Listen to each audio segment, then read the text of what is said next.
This is Shawn Crystal. Catch the Inkpulp podcast on Pharcyde TV Wednesdays at noon Pacific time, 3 o'clock Eastern time. Come hang. Peace. This is the Inkpulp podcast. This is the Inkpulp podcast. Comics, hip-hop, life.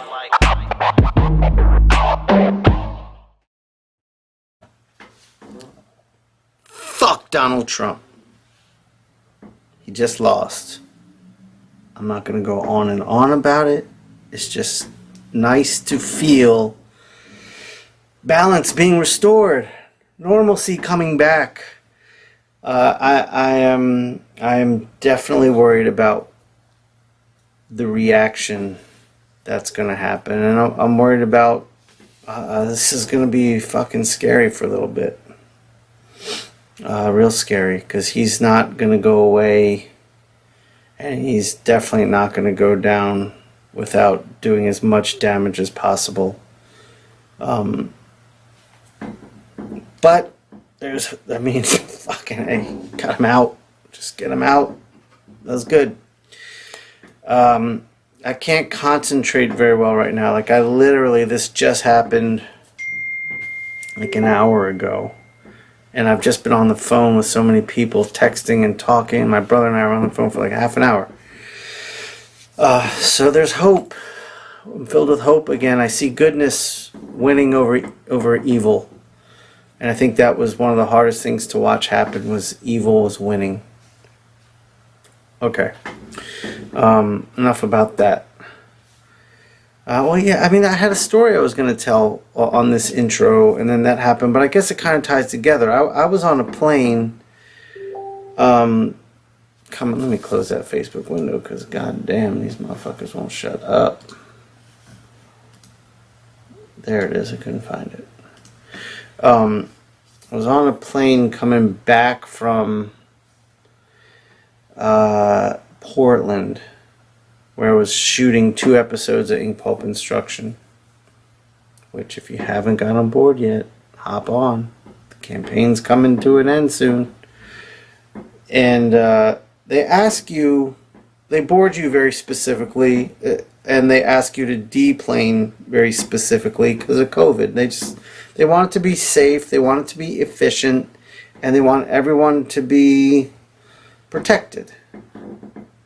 It's that simple. So they ask you to stay seated in your row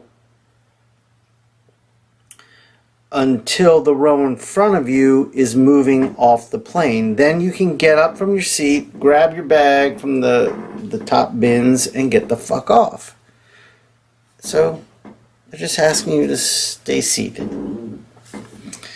Now, this flight I was on was very empty, so a lot of us, myself included, had rows to ourselves. And there was a guy, like, 1 row in front of me, over to the right. I was on the left. We both had rows to ourselves. And so everyone's sitting there waiting patiently. And this guy from the very back just decides he's ready to get off, so he just kind of walks up. And it's like 2 rows in front of me is where the line is backed up to. And so this guy has to stop. And he stops right in front of the row that this other dude had to himself. This other dude, I'll just call him the Scottish dude, or the Scotsman, because once he starts talking, it's very clear he's from Scotland. And so the guy gets up right next to the Scotsman, and the Scotsman looks up at him and just does this. I gotta get it in camera. Does this to the dude, and the dude is like, "Oh shit, I'm caught." And he's just kind of looking at the floor, but he doesn't back up. And then the Scotsman just goes at him, just starts saying, I'm trying to remember exactly what he said because it was hilarious, and I'm going to try to do my accent too. He was like, "Are you special?" And the guy just won't answer, and the Scotsman just doesn't stop. He's like, why can't you rate like the rest of us? And he's pissed, and he's right. He's so right, the Scotsman. And he's just saying, like, if you just follow the rules, we all get off the plane safely and in a timely fashion. And this other guy's just staring at the floor. He's a spineless man. He's not standing up for the fact that he said, fuck it. But it just made me think a lot, and this kind of ties into what I think America's kind of going through, is this selfishness. This, I am going to follow... I'm going to do what I want to do, whenever I want to do it, because I am a free citizen of a free country, and it seems like American freedom has become mistaken with selfishness. American freedom, you're free to do what you want with the consciousness of how it's going to affect other people. The idea is we're a community. We are a United States of America. It's not you. It's not you. So if we all work together, we can have a great place. But it seems more typical of the Trump supporter. This mentality of don't tell me what to do. And I live in Georgia, so I see it all the fucking time with the masks. I mean, when they were just simply asking people to wear masks, don't you tell me what to do. It's like, wait a minute. This isn't about you. It's about us. So it's the selfishness that prevails that's going on right now. And I think the Trump loss is a hope that we can return to a community. But, I mean, we're so divided right now. I don't know what's going to happen. Let me get a little better frame going. There we go. So, I don't know. I try to live by the idea of a community. And I really think that the big problem in America is community erodes. And it's eroding. And neighbors don't look out for neighbors. People don't talk to people. People don't help others. It would be nice to get back to that. And I something I'm really trying to do in my life is be more aware of community, be kinder, be nicer, engage in a conversation with someone. Like, when I go to the gym and check in, hey, how you doing? Like, let's just be nice to each other. And that shit makes a fucking difference. It's like a contagious thing. Like, if I get up at 6 in the morning and I'm at the gym at like 6:30 and I say something nice to the person who checked me in, like, that's a cool watch you're wearing, or whatever it is. You know, how are you today? It lifts their spirit. And then their lifted spirit lifts yours. And then you both part ways lifted, and then you go on to do that, and it grows and grows and grows, and that's like raising your frequency.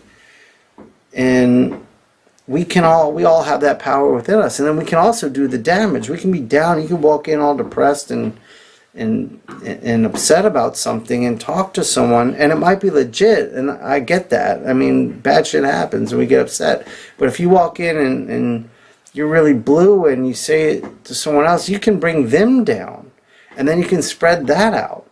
And everyone right now is, not everyone, but a lot of people in this country right now are so like just riled up, tight and stressed and stiff, that's what comes across, and that's what spreads. And there's so much anger out there.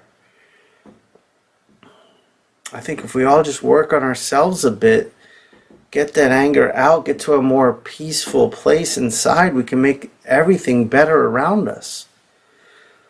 I mean, I meditate. That certainly helps. Exercise certainly helps. Music helps a ton. Art helps a ton. Yeah, so I think the more we can do to grow and heal whatever stress or anger we're dealing with, because it's a very difficult time to be stress-free and not full of anger, because of the fact that our lives are so crowded with shit to do because of our phones and technology, and then there's social media, and it's hard. but I don't know, we have to be more aware of it. There's a documentary on Netflix called The Social Dilemma, which I've listened to some of it so far, and it's so mind-blowing. I think it should be watched. Everyone should watch it. And it's just kind of about how, like, there was a movie, I know people my generation remember this, but younger generation may not know it, called The Truman Show, where it's basically this dude's entire life is a reality show, and he's the only one that's unaware of it. So the town he lives in is a soundstage. It's a giant soundstage. And everyone in the town is a paid actor to be on the show. And this, from a baby on, is being raised completely unaware. There's cameras everywhere in the town. And he's the only one that doesn't know. And the movie is about him figuring it out. And it's kind of existential. I'm not going to get into that. But the idea is this. So he lives in this world completely unaware that it's false. Now, what this documentary is about is how social media does the same thing for us. We all live in this world where this phone is telling us reality is not real, or the reality we believe to be real is not actually real. It's like, these algorithms are so fucking smart. All they want to do is keep you on the app.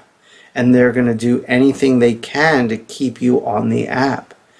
And they're going to show you stuff you want to see to keep you interested. So they very quickly and easily figure out what you like, what your political beliefs are, who you like to look at, all this shit. And they just keep showing you that shit. So we're living in a world where everyone lives in their own reality. And that is how, and I've wrestled with this until I saw this documentary. I didn't understand how someone could support Donald Trump. I still don't all the way, because, I mean, it's pretty obvious the dude's a fucking piece of shit through and through. And I'm not talking politics. I'm talking, let's forget the presidency. Let's go back and look at the life of this person, because I knew he was a scumbag from before he ever started running. My family's from New York. I heard stories about the shit he used to do up there when I was a kid. Like, this dude's an A-class scumbag. But I didn't understand how people could believe him. Because he's a con man. He's a liar. But if you are a conservative-minded human being, and I have no problem with that, I do think we need differing opinions. And I know if we're talking about centered human beings, I can have a conversation with a center-right person and agree to disagree, but respect their opinion on some things.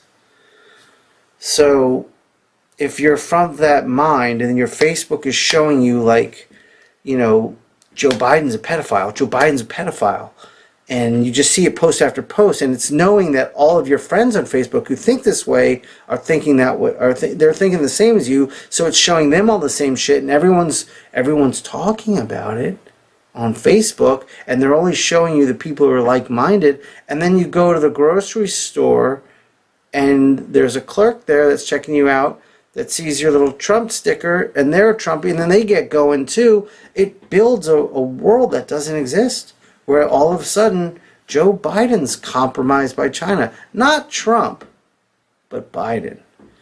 And it's crazy, because in the reality I live in, I mean, that motherfucker Trump was compromised by Russia. And that's real, but now I know how they cannot see that. It's crafty shit. It's crafty. It's really crafty. But it's important that I think we all watch this documentary, gain some awareness here about what we're doing, and put these fucking phones in check in our lives. I mean, I run my business through it, and I get a lot through it, but since I saw this, I'm not casually scrolling through it. I'm posting my business shit. I'm getting off. I'm checking in to see if any of my business shit needs some attention, some replies, whatever. Do that, then I gotta get off. Because this thing is just like, stay here. Stay with me, baby. Stay with me. Don't leave me. We got to put that shit in check. I mean, the problem, the real problem is Facebook. That's the shit that's eating our country alive. That's the shit that's splitting us in half. More than anything. Facebook allowed a Donald Trump. Donald Trump saw the opportunity and came in and nurtured it like a fucking virus. Spread his shit. Anyways, he's out of there. It's going to get scary, though. I'm worried about that. Alright, enough about that. Enough about that. You can see I'm all worked up. I need to go meditate. Today, though, let's get to some cool vibe talk. Today on this podcast, this is one of my favorite episodes I've ever recorded, and I mean that sincerely. On today's episode, I've got my man Mahfood, my co-pilot, with me, and we have Bootie Brown from the Pharcyde. Now, I've been talking about the Pharcyde with Jim as long as I've known Jim. So, I mean, yeah, I'm working on this project with Brown, but now I get to introduce Brown to Jim, and it's just like that Mike Realm episode. It's just, there's a vibe. We just all vibe. It's so easy. It's amazing to meet. I mean, I was a 20-year-old, and the Pharcyde changed my life, and I mean that sincerely. I haven't stopped listening to the Pharcyde since then, and I created artwork directly as a result of their music getting into my head. So to now be working with them, and especially Brown, to be working with Brown and talking to him. I mean, we talk every few days, and it's awesome. I mean, it's just, you dream about like what you want to do with your life, and you just work really hard to make it happen, and you just put those vibes out there, and next thing you know, like, you're working with people who are heroes to you, and you're on the same level. It's awesome. So this is a great episode because we have a great talk about Brown's life and the Pharcyde, and we also have a great rapport amongst all three of us. And this is kind of like the podcast evolving. I'm really enjoying this, and I want to get more and more hip-hop artists on, for sure. I'm really enjoying the outside of comics talk as much as I'm enjoying the inside comics talk, and I'm working on some really cool inside comics guests. But I also am really interested in talking to more and more hip-hop people, because it's when you bring other creatives in from other mediums, there's this shared wavelength that our minds kind of work on that I really, really enjoy. I love the creative. I love the minds of creatives. And I love navigating life as a creative is tricky, but finding other creatives to talk about it with is awesome. And that's one of the big things this podcast, I hope, serves to do for the creatives listening, and for the parents of creatives, for the brothers of creatives, for the sisters of creatives, for whatever it is. It's a very blessed way to be. And I think everybody has some creativity in them, and maybe they just need help finding the outlet for it. Because I think chefs are artists, no doubt. No, that's like music and like food are like two of the highest mediums in my eyes. I mean, awesome shit. Anyways, this is I've rambled for quite a bit here, but I have to say it's a big day. It's a big day. But this is also a big podcast for me. Really had a good time doing it. So I hope you enjoy it. Before I sign off, there's a few things I got going on. If you're not following me on Instagram, please go do that, at Inkpulp. I am doing a Instagram live every week, Thursdays at 5 p.m. Eastern Time. It might change. That's just where I started, to see how that went. and I'm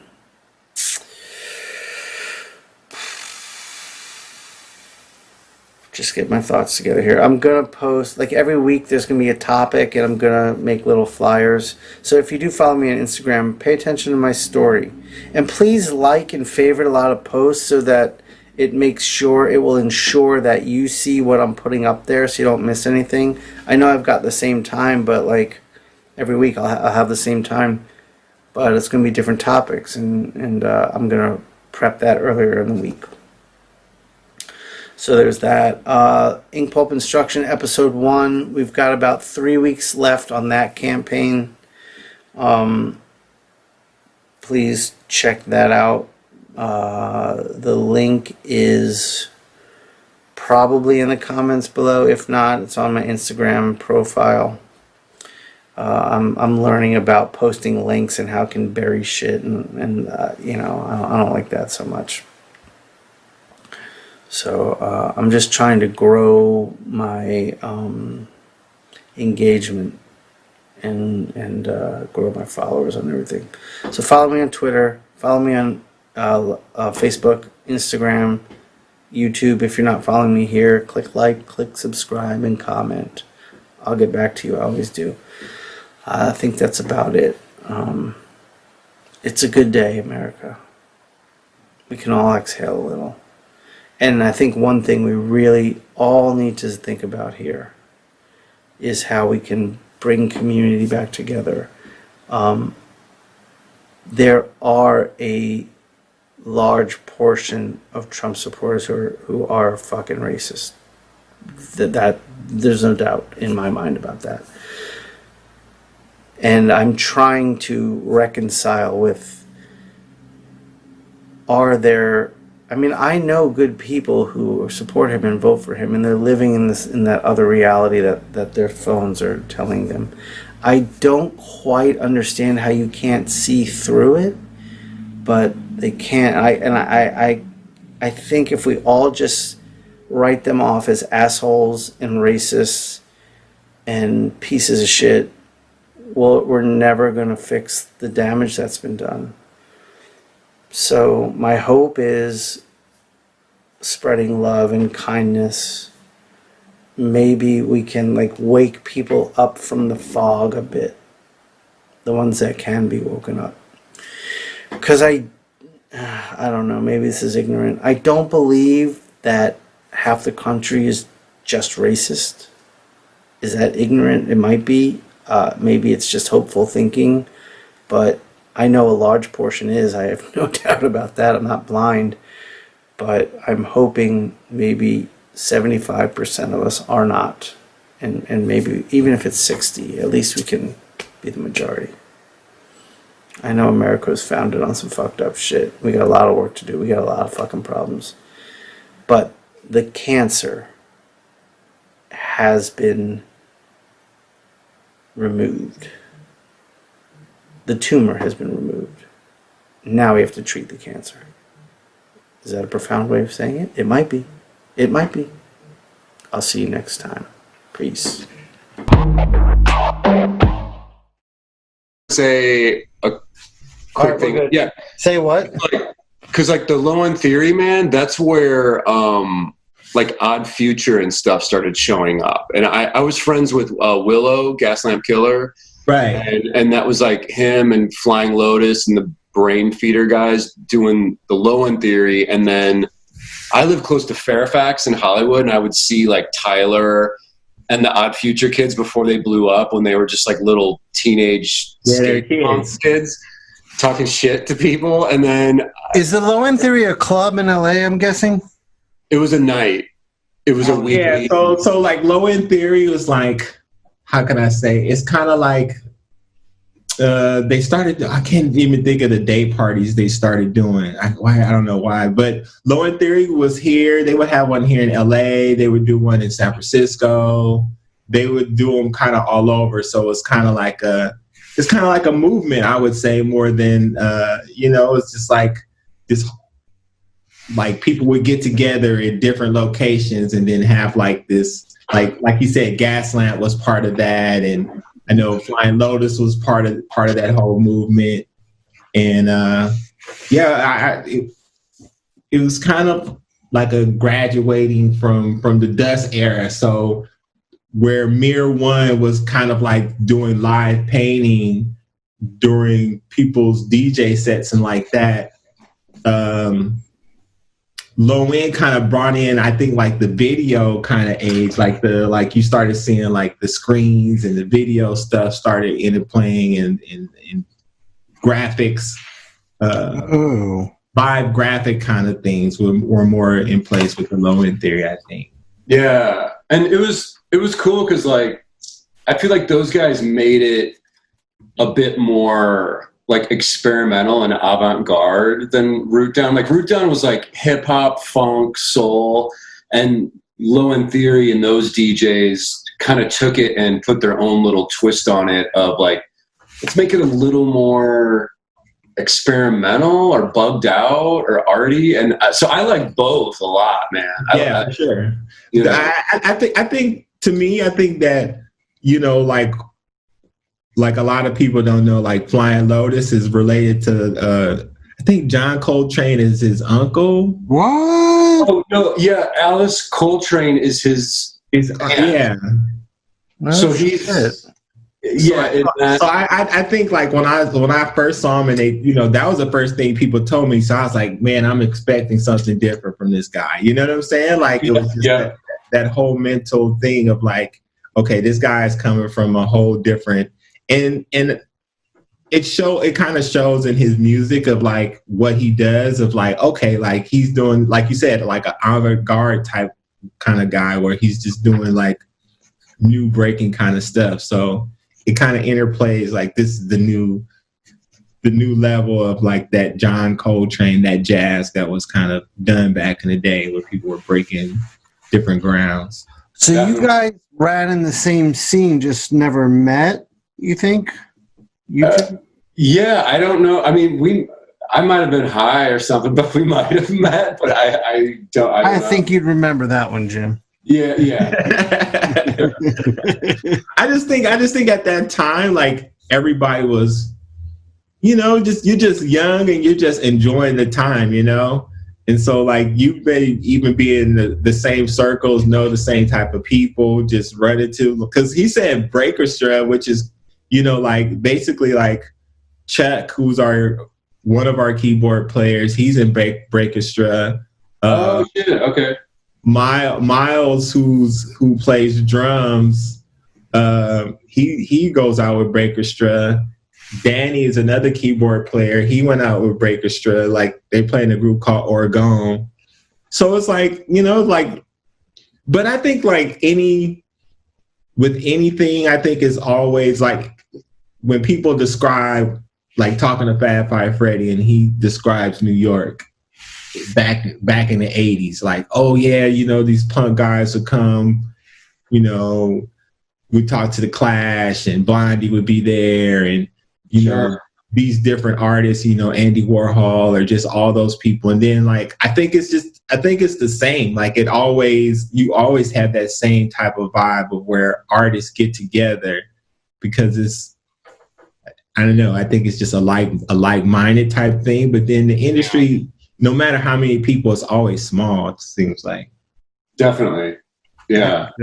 I can feel that. It was a great way to connect and meet with people, though. You know, like just there was always something going on and always some new creative. That was the best thing about living in LA is like I met the most talented people I've ever known in my life in one city. You know, it was just like overwhelming the amount of talent that's there. Yeah, I'm jealous of your LA years, man. You had like a lot of cool experiences. I would have liked to have myself. Yeah, it's something magical about that city for sure, man. Especially for me, like coming from the Midwest where we were culturally kind of starved, you know, it to go from that to like I bet. California, palm trees, and that whole lifestyle. It was awesome transition, you know. And Brown, you're from LA, born and raised? Yeah, born and raised in LA. So yeah, I mean, I think to me, like, for me, Japan was like the most, like, I was during when I was dancing, probably like from 90, I say 90 to 89 to like 92.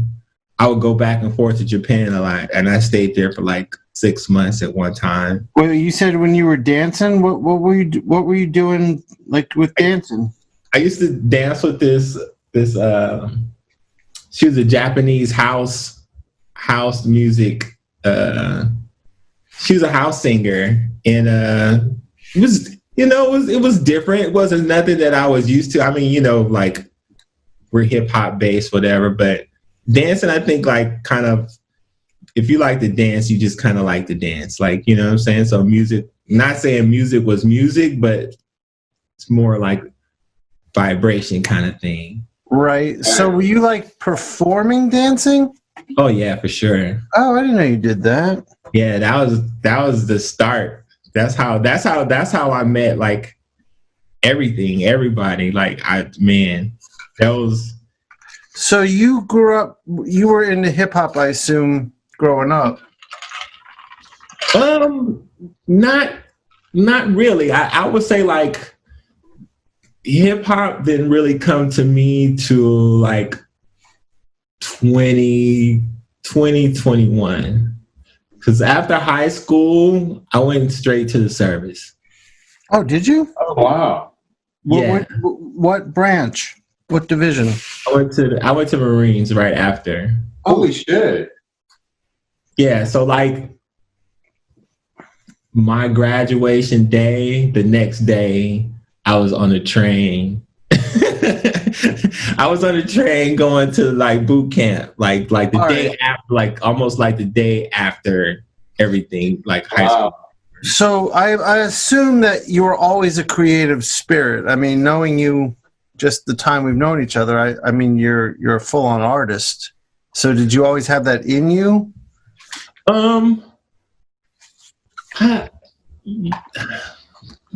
Somewhat, yeah.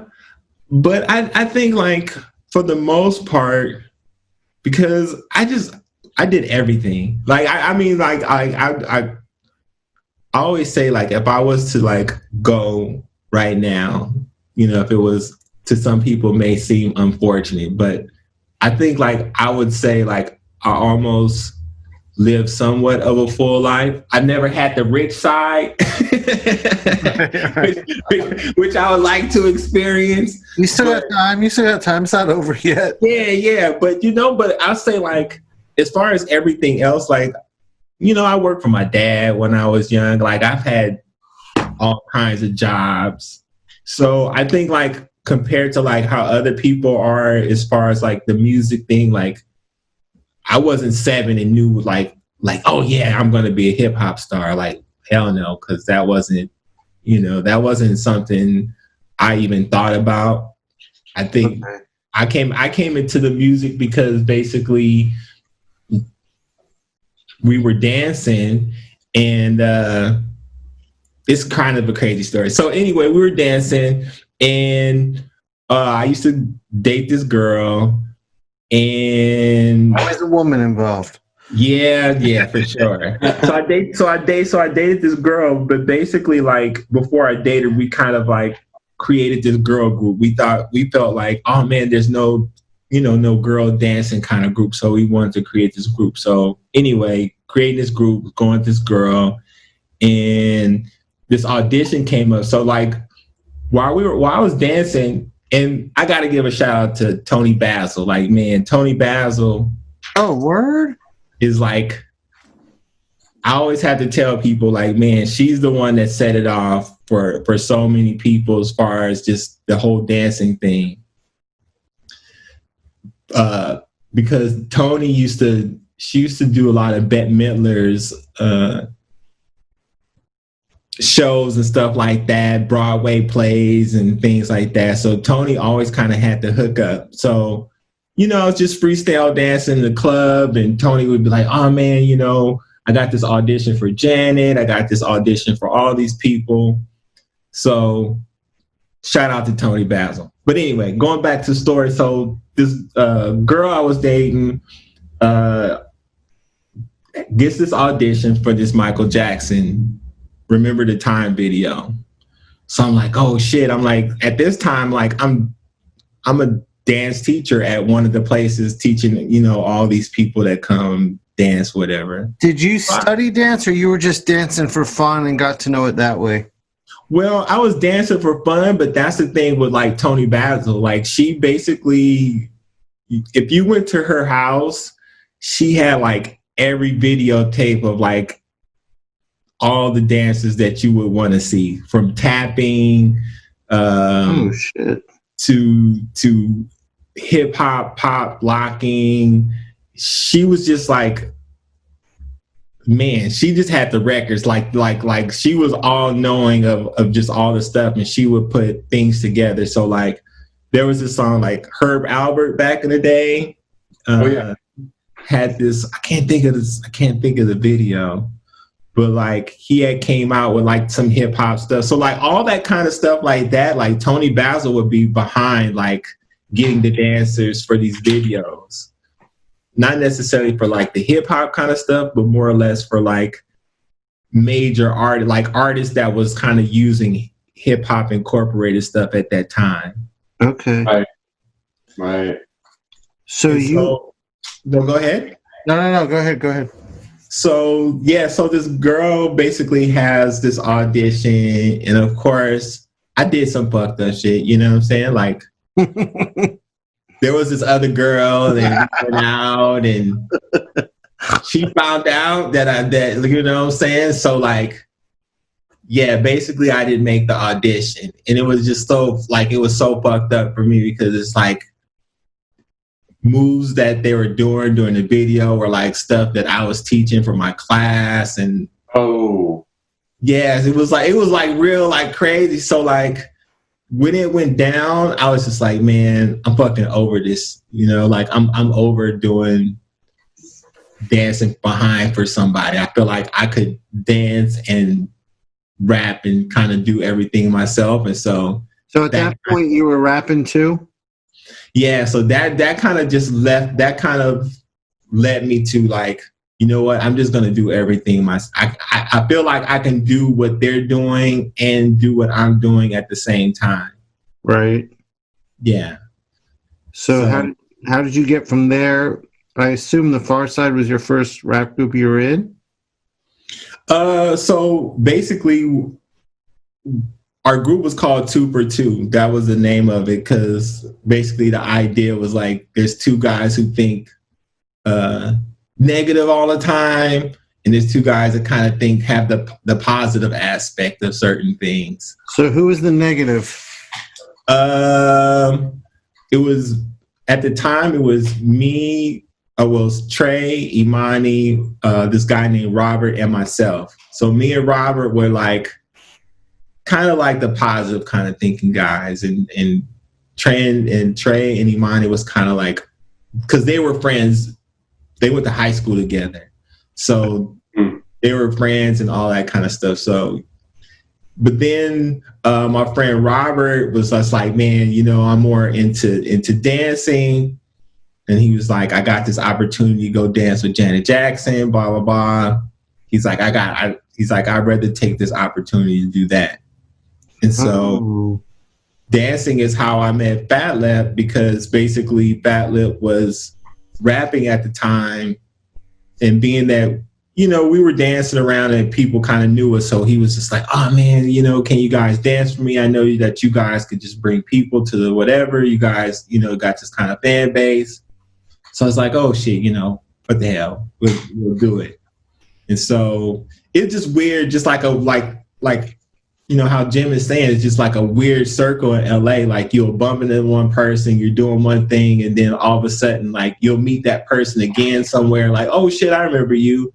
And so that's just how it was. And then, you know, kind of like once me, Fat Lip, and Imani kind of started hanging out, that's when like I would say like the whole Pharcyde thing started brewing. So it was just like going to clubs and dancing and just like meeting different people and just all that kind of thing. So was it something that happened pretty fast in terms of like meeting everyone and then getting like a record deal?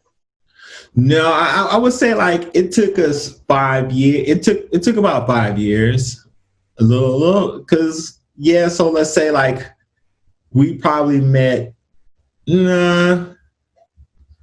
5 years is a stretch. Probably like 3 years. Probably took like 3 years to get everything down. But no, it wasn't fast. I think like once we called ourselves a Pharcyde and we started doing stuff, that's when like things started going rapid. Like once everything was kind of already set in stone, it started going fast because I think our advantage was being that we was dancing. Like I had met so many people through dancing. It was just ridiculous. Like, you know, so like already like Rosie Perez and oh shit. And most of the people that would come to dance at our place was like Cree Summers at that time. So like all the different worlds and the Cosby Kid, like all just like it was kind of like a Hollywood thing, you know. So like Theo and all those people, like all the Mario from what is I can't think of that high school movie, the high school show that was back. Saved by the Bell. Saved by the Bell. So Mario was like, so like all these people, I had already knew all these people before we even started rapping. Right. Okay. So once we started rapping and started doing that, people, it became a thing like, oh man, I didn't know you did that. So that led into like us being able to do like the Living Colors and the Arsenio Hall shows and stuff like that, because everybody we knew were like either working on those shows or working behind the scenes of the shows or part of those shows. Okay. That's awesome. So, this is all after you were in the service? Yeah, this is after. Yeah. So how long were you in for? So I was stationed out in San Diego. So I would drive from San Diego and come and like do everything and then drive back and then try to hopefully make it back for like call that morning, like 4:00 in the morning when you had to show up. So like, yeah, I was late a couple times. How'd that go over? It was cool. You know, like actually like I really lucked out because right when I got out, like Desert Storm, like people started getting shipped out to Afghanistan. Okay. So like that's when everything kind of like started going. And that little thing that happened in Grenada, whatever. Right. So like I got lucky. Like right when I got out, like I didn't incorporate any of that kind of stuff. Like, but yeah, I was just like I'm done. This is not. Like all my cousins made careers out of that, you know, that wasn't my lane for sure. So you got to a point where you could just leave and everything was okay? Yeah, my whole thing, reason why I wanted to go is I wanted to fly planes. And then once I knew I couldn't fly planes and be a pilot, I was like, I'm done with this shit. I don't want to be here no more. Why couldn't you fly planes? Why did that? Because basically you have to be an officer. So like, you know, you have to be like a captain and you have to go to like, usually you have to, you know, you have to go to like West Point or something like that. So right.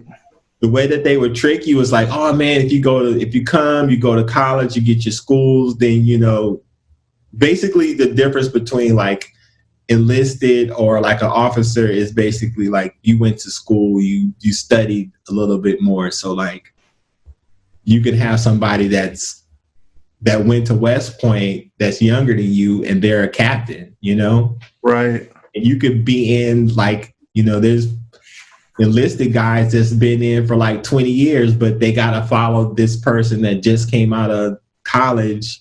They don't know what the fuck they're doing, have no, and have to take orders from this person just because they went to school because they're a captain. Right. Right. Yeah. So, what was boot camp like for you? Was that pretty intense? You know what? Like, yeah, for sure. I mean, the only way that I've been to jail and I've been to boot camp, and when were you in jail? It's very similar in a way. Oh shit! When were you in jail? Was this later, earlier in life? Just back and forth, just dumb shit. You know what I'm saying? Like you just do dumb shit. Like, so like I didn't go for no extended time, but I'm just saying like going and just that whole process of going there and like you're being around a bunch of dudes and there's no girls. You're like, what? I've had that experience. Yeah, Jim, you did have that one. So it's almost the same thing. Like when you go to boot camp, like, I mean, like I said, like I took the train down from LA to San Diego because that's where our boot camp is out here on the West Coast. And like, once you get off that train and you walk down that little pathway, like it starts, like it just like you're instantly thrown into a chair, your hair is shaved off. Oh shit. You're like, you don't know shit. You don't know none of these guys. And at the time that I was going, like some people were getting the option of like, okay, do you want to go to jail or do you want to go enlist into the service? So you had like, you had that. That's why I say like it really wasn't. It's almost the same. Gotcha. I gotcha. But I think like for me, I learned a whole lot about organizing, and I think the service, I think there are people that needs that because it's just like they tell you when to wake up, they tell you when to eat, they tell you how to do this. Right. I think a lot of people kind of need that in their lives because they don't have that. Like they don't naturally have that ability to do certain things for themselves, and they have to be told to do certain things. Right. Yeah. I get that. Yeah, that discipline, man, is like, 'cause my dad was like a ex-military kind of guy, and I could tell that it had a pretty profound effect on his life and the way that he handled himself, because he's like super organized dude, like just what they taught him. I mean, I just think it just stayed with him, the way he took care of his things and the way he handled himself. It was like very meticulous, organized, clean, and he grilled all of me and my siblings with that discipline. But for me, instead of using it to apply to like keeping my room clean or my shoes shined or whatever, I took that discipline and put it into drawing and approaching my art, my craft of like, I'm super serious about this and discipline, and this is what I want to do. And years later, when I like made it as a professional artist, I explained that to him, and it was kind of like a huge revelation to him. Like, oh shit, okay. Like he's like, that's cool. That's, he thought I was a slacker because I wasn't keeping my shit clean or whatever. But it really was. I wasn't interested in applying it that way. I was interested in applying it into this craft, and once I broke it down for him like that, he was really into that. He was kind of blown away by that. Yeah, that's awesome. So for me, it's kind of the same. Like my dad was always, and that's why I say like kind of like once I realized it kind of wasn't for me, because I think my father had kind of instilled a certain thing in me. Like I didn't get a lot. I mean, I'm an only child, and I didn't really get a lot when I was an only child, but like whatever my dad got me, he would like, it would be kind of expensive. It would be like something like he would pay a lot out of his check for. Sure. But the requirement was you gotta like take care of this like it was your last thing ever. Like, you know, so like whatever it was, if I got a bike, it was like, don't leave your bike dirty. Like clean it, make sure it's oiled well. Like I had to kind of like make sure I took care of things really well. So I think like going to the service, like I think some people probably didn't have that. And I already kind of had that in my, you know, it was already instilled in me, like, take care of what you have. So, like, you know, your shoes and the guns and all that kind of stuff that you had to kind of make sure you kind of take. I was already kind of like ahead of the curve somewhat. Yep. Gotcha. That's awesome. Wow. Was your dad military too, Brown, or no? Oh, no. My dad was straight. My dad is from Belize, so Okay. yeah, he was straight like born over there? Yeah, my dad was like hardcore. So my dad was like a hippie, really. Like, yeah, not even like a hippie. My dad is a hippie. Like, I think my dad was the first person I ever smoked a joint with, for sure. Like, I was. What age? How old were you when that happened? I was 13. Okay. I remember it very vividly because I was looking at the weed and he was like, "What?" He's like, "You want to do that, huh?" And I was like, And I remember like taking a hit. He like rolled me a joint. And I hit the joint, and I remember I just went outside in our backyard, and I laid at the chair, and I put my head back, and I was just blown back for that whole day. And he was just like, like, yeah. But yeah, so, yeah, my dad was like, man, like my mom is like Motown. Like, she's the one that, you know, Mavis Staples and right, Martha the Vandells and all that kind of stuff. My dad was like the Mamas and the Papas, the Rolling Stones, the Beatles, the Cream, like, you know what I'm saying? Like, yep. He was the Miles Davis. So like through my dad, like I always, and I later down the line, I realized that kind of played into music because I don't know if anybody had, but I had like the typical dad who had like the nice stereo. Right.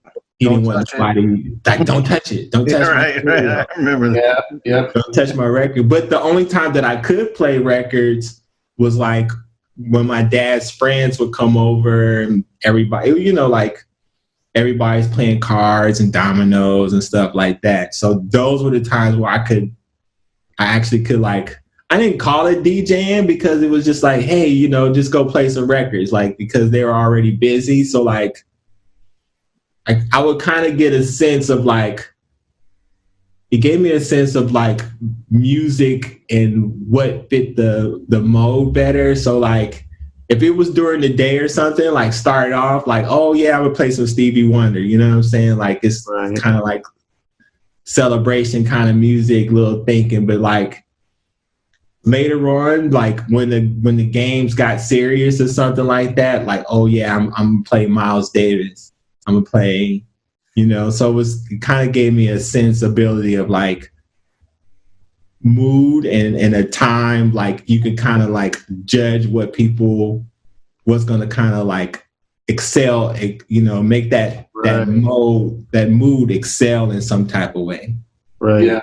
It's like you were the selector in a way, like selecting the mood and the tone of things. You know, that's a cool position to be in. Like you realize that music can affect the atmosphere that way. You know, the room.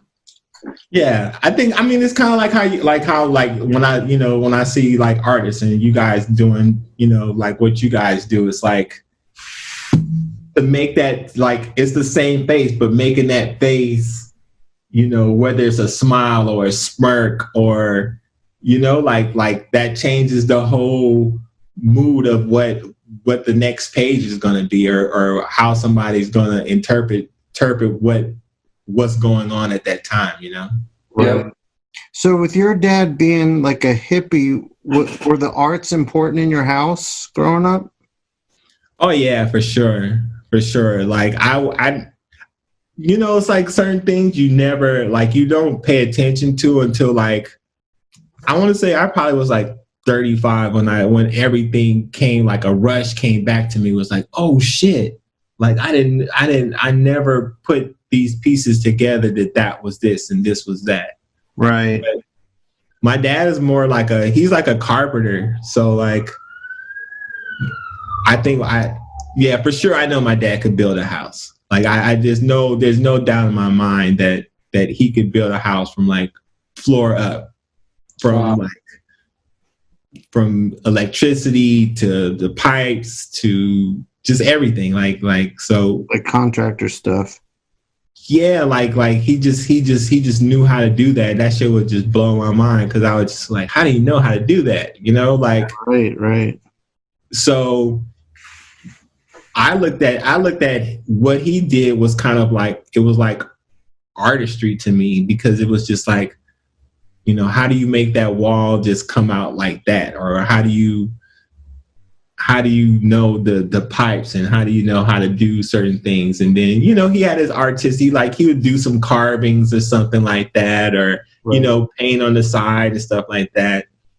But more or less like his craft of what he did, I kind of looked at. He probably didn't look at it as art, but I looked at it as art.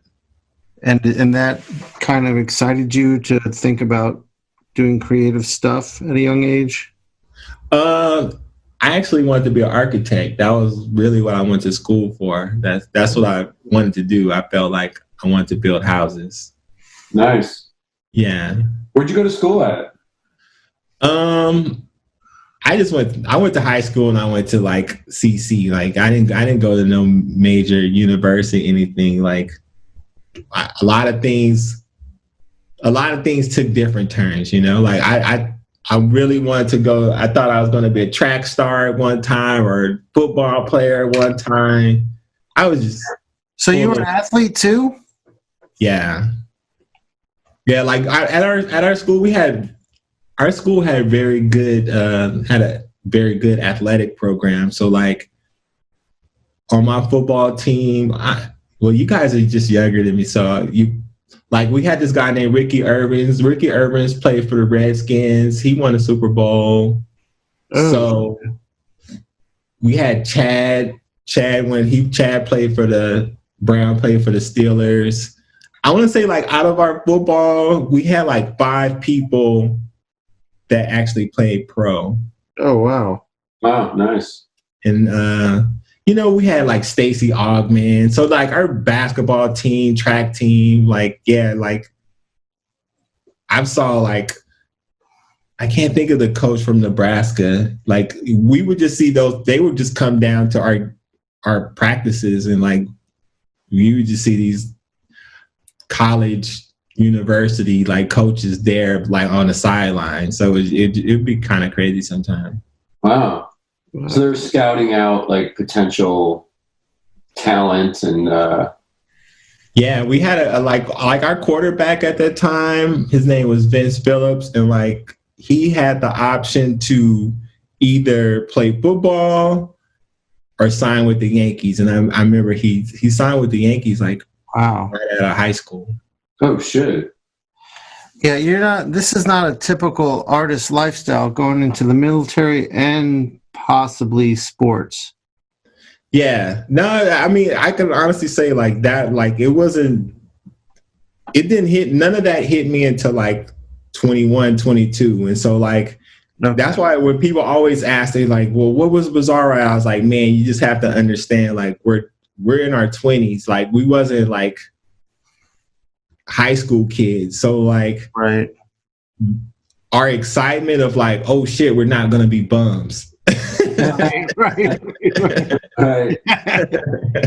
That's how I could just say like, you know, like I just know like we had one CIF. I remember I pawned my fucking CIF high school ring for a fucking burger. You know what I'm saying? Like, oh, shit, yeah. Yeah. Wow. That's where we were at, you know, like we were, you know, we were starving artists at that time, but it was cool. Like, it was like, that was the risk that I had to take. I mean, I couldn't front. Like, Fat Lip was the one that said, like, man, if you want to do this, man, you're just going to have to give up, because I lived in Pasadena and it was hard for me to come down to LA and practice all the time and just drive back up and drive back down. Sure. Like, Was this when you had a deal, or when you were trying to get a deal going? nah, we didn't have no deal at this time. Okay. So, like, you know, I was doing a typical thing. I would sleep in my car, you know, all that kind of stuff. You know, I think Right. that's just where it was at. And I mean, I guess, like, that's just the drive of an artist. I know me, like, there's just nothing that's going to get in the way of that. And if it means doing uncomfortable things, we all kind of put ourselves there to do it. Yeah, I think once you understand, like, there's a risk that I don't know if it's a leap of faith. I don't know if you want to call it that, but I think I just look at it like a risk. That's a good way of putting it. Yeah. Yeah, there's like a risk that you have to take in anything that you're trying to be a part of, and you just got to kind of you got to do that. You got to experience that. That's going to make you. It's going to make you or break you. You know what I'm saying? And Right. Not everybody survives doing that. Right, And some right. people have to go back. Yeah. It's not an easy path. What were you saying, Jim? I was just agreeing. I was like, definitely, man. That's like part of the whole challenge of making a living off your talent, is like taking that initial plunge and just kind of going for it. And the talent's the one part, but the other big part is like timing, luck, being in the right place at the right time, you know. And I mean, for the Pharcyde, man, it's like when that first record came out, it was such a refreshing breath of air to experience, because I grew up as an 80s hip-hop fan with like Run DMC, Fat Boys, Houdini, Beastie Boys and stuff. And so when the early 90s hit and all this new golden age era hip-hop stuff came out, and then all that stuff was great, but Bizarreride, I've told Shawn this before on this podcast, when I got to art school freshman year 1993, Bizarreride was the only CD that we would play in studio that everyone would agree on. Like, hip-hop was still considered underground at that time. And this was in the Midwest in Kansas City, so it was like we had kids in our class that were hippies, burnouts, metalheads, goth, you know, and there was only a couple like kids, me and myself included, that were into rap music. But for some reason, Bizarreride, man, it transcended genre, and everyone was like, put on that Bizarreride thing, that Pharcyde thing, because it was just something about that record that it was just fun, funky, weird, psychedelic, and it translated over to all the other kids in studio for some reason. Yeah, So, I want to season that. Go ahead, Jim. I'm sorry. there's just something very special about it. And also for me personally, like just being away from my family for the first time, being out of the house and on my own and at art school, that first Pharcyde record was like a big part of me kind of discovering, you know, adulthood, what I wanted to do, being weird, bugged out, you know, it holds a important place in my heart, man. And, with all the records I've collected over the years. So thank you for being, that's dope. being a part of that, you know. Well, yeah, let me season that because I feel the same way as Jim. That album really rocked me when I heard it. I'm a little older than Jim, so I was a senior in college, and I was a huge hip hop fan, and at the time, you know, the West Coast was just dominated by gangster rap. It was, you know, Death Row Records, and well, the Chronic had come out. I think Snoop was just coming out. and Ice-T and Ice Cube. And so that's what I knew of LA. And I liked all kinds of rap, but I think my favorite was rap that I don't know if this is the right way to put it, but that was more creative, more artistic.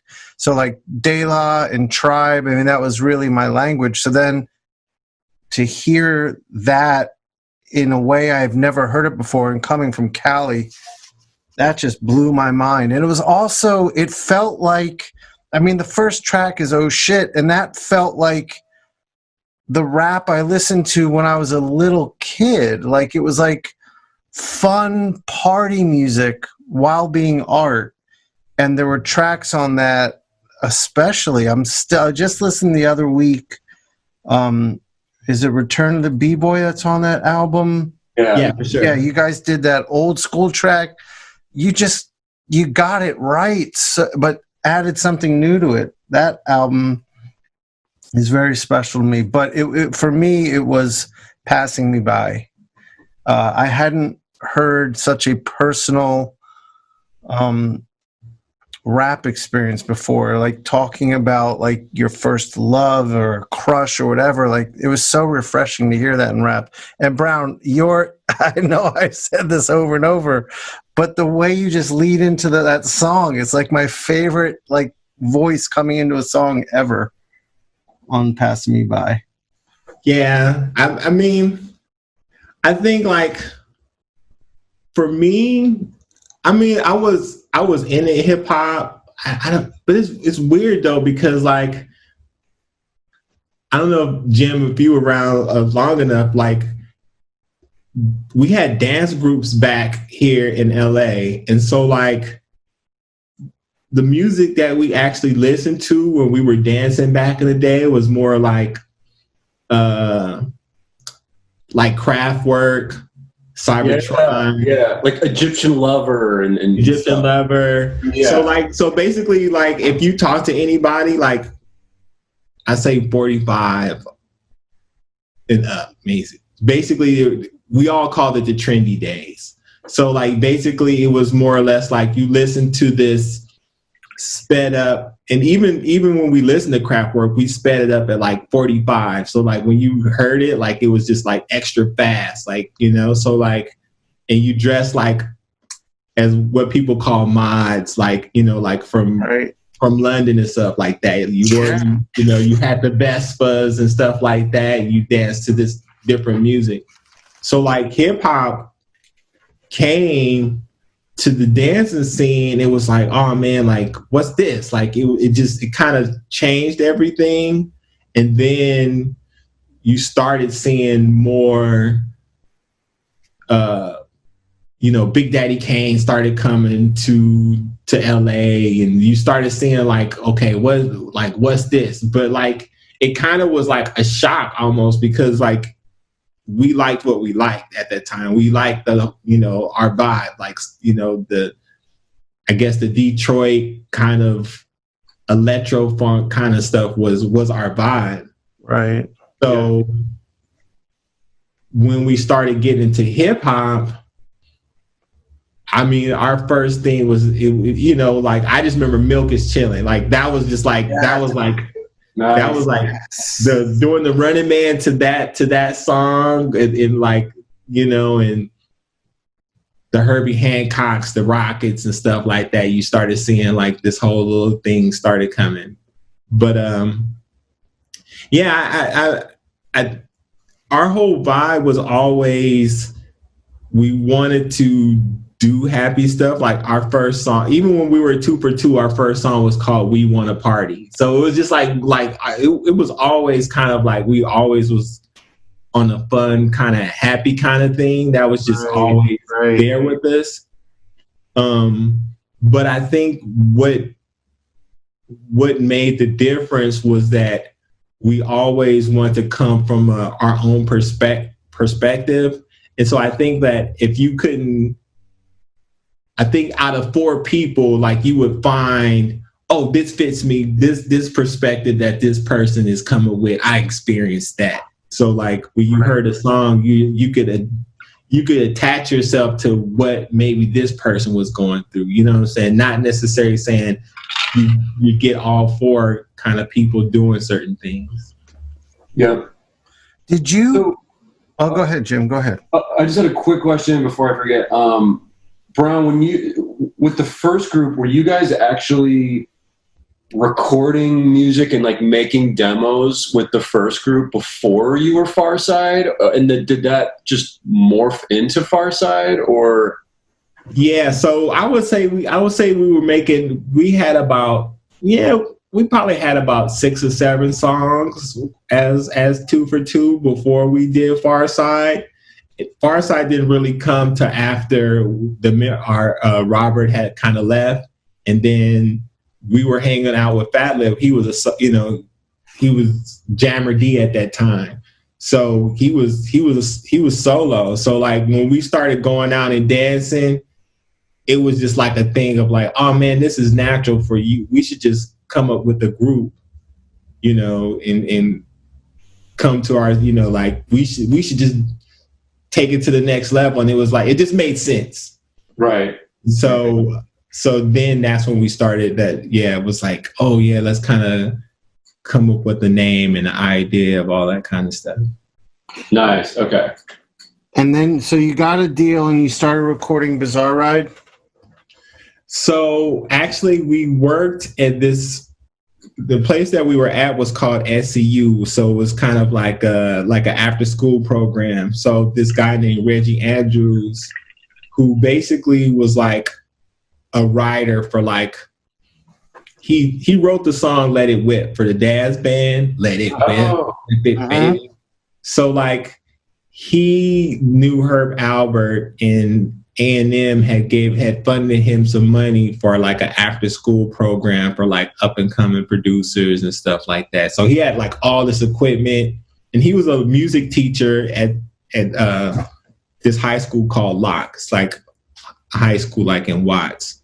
So he just had all this equipment, and he was just like, Jay Swift, who was like one of his students that went there, was also like, it's weird because he had a complex, like a duplex kind of place. So like he lived in one place, the studio was in one place, and Jay Swift lived in another duplex. So like it was kind of like this whole little circle of things, and we just hung out there. Like that just became our hangout, that we would go to SCU, practice dancing. There was other groups there at the time too, and yeah, that was it. But like while we were dancing we used to dance for this guy named Candyman. I don't know if you guys, that's probably that's straight West Coast kind of thing. But yeah, I wouldn't with Candyman, Johnny J, who produced for Tupac, was Candyman's first producer. Johnny J used to make our dance tapes. So like Johnny J used to teach me like, oh man, this is what I use to make your dance tapes and stuff like that. And that was the first time I started seeing music equipment. So I kind of knew my way around music equipment, but wasn't for sure about it. But then going to like SCU, like the equipment was there, and you just started learning all this stuff. That's awesome. Yeah. I wanted to bring up Jay Swift because like did he do all the beats and production for the first record for the most part? That's where it could get cloudy. It could get cloudy depending on how you did it. So Jay Swift was more or less, I would say, like the overseer of the equipment. So like we were basically kind of authorized to use the equipment because we were under Jay Swift. But at the time, Jay Swift was more like, I don't want to say R&B. Like we had that, you remember like there was groups kind of like Expose and yeah. So Jay Swift was more or less that kind of producer. He did that type of real clubby, dancey, Florentine Gardens type of music. And you know, like hip hop, that kind of hip hop was fairly new in LA. I mean, you know, like nobody was kind of really doing it. So like the whole sampling, I remember like how I looked at sampling, I looked at Marley Marl. Like Marley Marl had like, there was like this tape, this videotape, and Marley Marl was explaining sampling and stuff. Cause I never understood. I was like, man, why do our music in LA sound like this and music in East Coast sound like that? Yeah. Like, and so once I realized like, oh man, these dudes are sampling records and they're getting these breaks, like these James Brown breaks, and they're chopping it up. That was just like the next revelation to me, because everybody in LA was basically using sounds from the actual equipment. So like if you had an 808, you were using sounds from the 808 machines, or just, you know, the Roland, or whatever machine was around that time. You just used the drum sounds off of the machines. Like nobody was really sampling music. And once I found like Ultimate, I remember once we knew that there was Ultimate Breaks beat records that was out there, I remember we ordered the, like, I want to say it was like 100, 150 or something like that. No, I think it was like 60 records.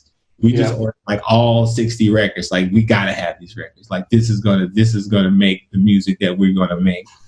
Yeah, those records definitely had a huge impact. Most DJs I know that came up in that era always cite those records as like, and then those records came out, and that was like the game-changing thing of discovering where a lot of sampling came from. You know? Exactly. Like, unless you were friends with, you know, DJ Premier or something, it's like, how would you know where all this shit is coming from?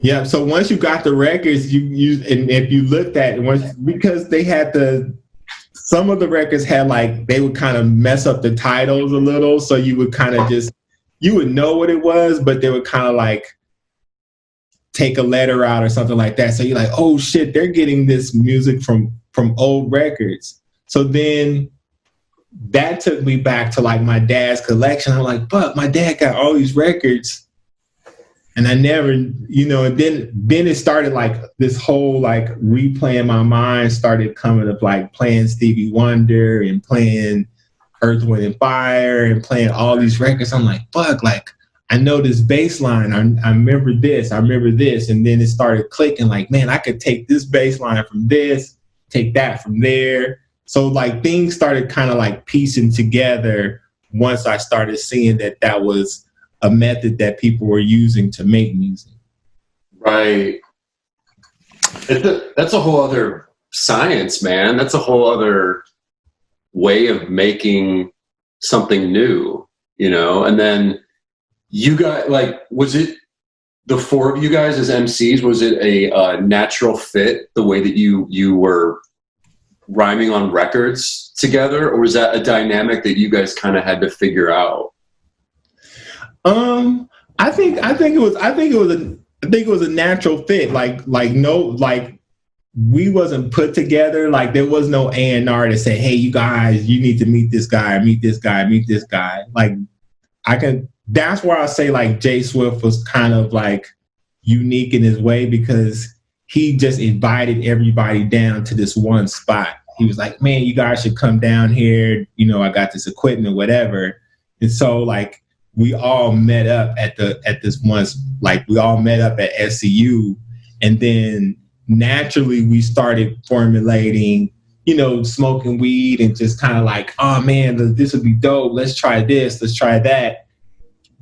We all listened to Richard Pryor for like all the time. So that's where like the comedy side came, because we were just like, man, we thought it was brilliant of like how you could make people laugh, but at the same time, like be really deep and tell a story, you know, like how you see Dave Chappelle, like, yeah, that's that we thought that was genius to be able to do that kind of stuff. Like, damn, you can make people laugh, but you can still like tell like a hell of a deep ass story at the same time. Yeah, I think that is genius. I think Dave Chappelle's one of the best storytellers alive, no doubt. So that was kind of like the basis of everything. Like that was kind of like what we thought we wanted to do, was like, how can you be funny and tell this story at the same time? That's amazing. And then I'm assuming you guys were having a blast making these actual songs. Oh yeah, like I said, like man, it was like I said, like we thought we finally realized, like, damn, we're not gonna be bummed. So like when things started to happen, it was like Def Jam and different record labels was coming, and like our only thing was like, fuck, we were hungry at the time, so like our main thing was like getting people to take us out to dinner. Like, fuck that, let's you know what I'm saying? Like man, we're gonna go such and such. I'm gonna order this, I'm gonna order that. So like we give a fuck about really signing at the time. It was like, man, how can we get a dinner? How can we just get something to eat? Like, like that was the highlight of everything. Yes. That's amazing. That's amazing. That's so perfect. That's like when I was in art school, we were all, starving artists, and on the weekends there would be the big gallery openings all around the city on Friday night, and we would all go not to look at the art, but to free wine and cheese. Raid the table of free food and snacks and free booze. Right, exactly. Yeah, we did the same. But Jim, you remember the first time you got taken out by like a publisher? That was, sure. That was awesome. It was like, can I get the lobster and steak? Exactly. That's exactly what it was. How far can I push the envelope here before they... Did you try to push it, Jim? I was always pretty polite about it, but yeah, no, I would usually ask, like, most of the publishers were like, as soon as they said order anything you want, which they then I'd be like, I'm getting the lobster then. Like, right, yeah. What about you, Brown? You guys were pushing it? Oh hell yeah! like we would even push it to the level of like, okay, let's try to get 2 or 3 dinners out of it before we say yes or no. You know what I'm saying? Like, and so like during the making of the record was like damn near like a culinary experience, because then we started, like, when we was in the studio, we was like, oh yeah, we had some good Indian food. Like, I mean, I never really I didn't have Indian food when I was growing up. You know what I'm saying? Like, right. I said that I didn't had bad food, but like, like we started getting Thai food and started eating Indian food and started like, it was like, we're in the studio, fuck it, let's try it. Like, you know what I'm saying? Like it's on them. I mean, it was on us. Right. When we found out later, but at the time we were like, man, fuck it. If we got a budget, we're in the studio, we can order what we want. Right. So that money came back out of what you were making. Yeah, but like it was cool because like we just ordered up a shitload of food and then like have the homies come and like, you know what I'm saying? Like everybody would just sit down and just eat and just laugh. So shit was hella, it was hella fun. And how old were you when you were recording Bizarreride? I would say like me, I was 21, 22. Okay. Wow. Yeah. And then you guys, the record comes out, did you immediately go on tour? So the record comes out. Did we immediately go on? No, not immediately, but like definitely. Like the record didn't really crack off fast. It wasn't like a take off hit. Like I want to say it took like a good 2 years. Right. Did it really? Before the record started taking off. Wow. Yeah. I remember that, man, because like I saw the record when it came out and I didn't get it right away. And then, like I said, by 93, when I got to art school, it was like one of the hottest records on campus. Like just everybody just knew that Pharcyde record. And I think it was like a combo of that incredible cover artwork by OG Slick. Yeah, that's what got me. The packaging, the beats, the fun, the funkiness, the comedy of it all. It's just completely. Once people discovered it, like people knew that was a hot record. Yeah, it was special. You knew it the first time you listened to it. This was unique. Yeah. I think with us, like, because at the time, let's say like when we were dancing, and like most rap groups at that time, you did like lowrider shows or you did like other things. But like when we did our record, we were like on Lollapalooza. We were doing like a lot of what people would say, you know, the alternative scene. Like, you know, like we were doing like snowboard tours and Lollapaloozas and stuff like that. So like, I think the audience that we were open to was different. But I would have to, like, you know, in hindsight, I would have to say, okay, I would have to say Delicious Vinyl in some type of way played into that, because they had artists like Tone Loc and Young MC, which was like their music. What Delicious Vinyl did, they always have seen, like they just made college music almost like that music when you were in college that people were just wilding out to. Like, I think like maybe not now, but I just say like there was no college party that I would go to and not hear Wild Thing or not hear or Funky Cole Medina or the move. You know, like you just heard that at a college party. Like that was and everybody would just go crazy, just do like the wildest shit at that time. So like, I think Delicious Vinyl kind of saw that within us, was like, hey, this is like the new version of the college music, and college kids are going to kind of eat this up in some type of way. Definitely. Did you, I'm a huge fan of Beastie Boys' Paul's Boutique record that like, this guy, Matt Dyke with the Dust Brothers produced that record. Did you ever meet Matt? Yeah. Unfortunately, by the time we met Matt, he was really bad. Like, you know, like he was he was an addict by the time we had met him. So like when we first met Matt Dyke, he had a studio, and that was actually like kind of like the first studio we went to. So Mike Ross and Matt Dyke was founded Delicious Vinyl. Right. So when we went to go make our demo, they were like, "Oh man, we got the studio for you guys to go to." So we went to Matt Dyke's studio. It was like the first studio we went to. Wow.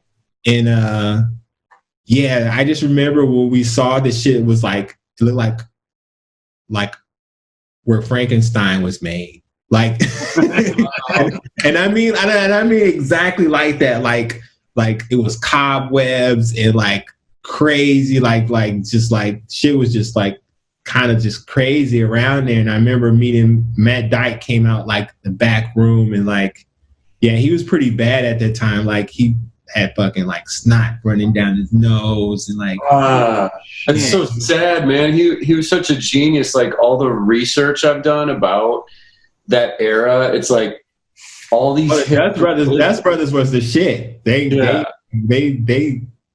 let off a whole big scene. They kind of, Dust Brothers was kind of like the Rick Rubin of West, like how Rick Rubin is of East Coast. They were like that for the West Coast. Right. Mm-hmm. Yeah.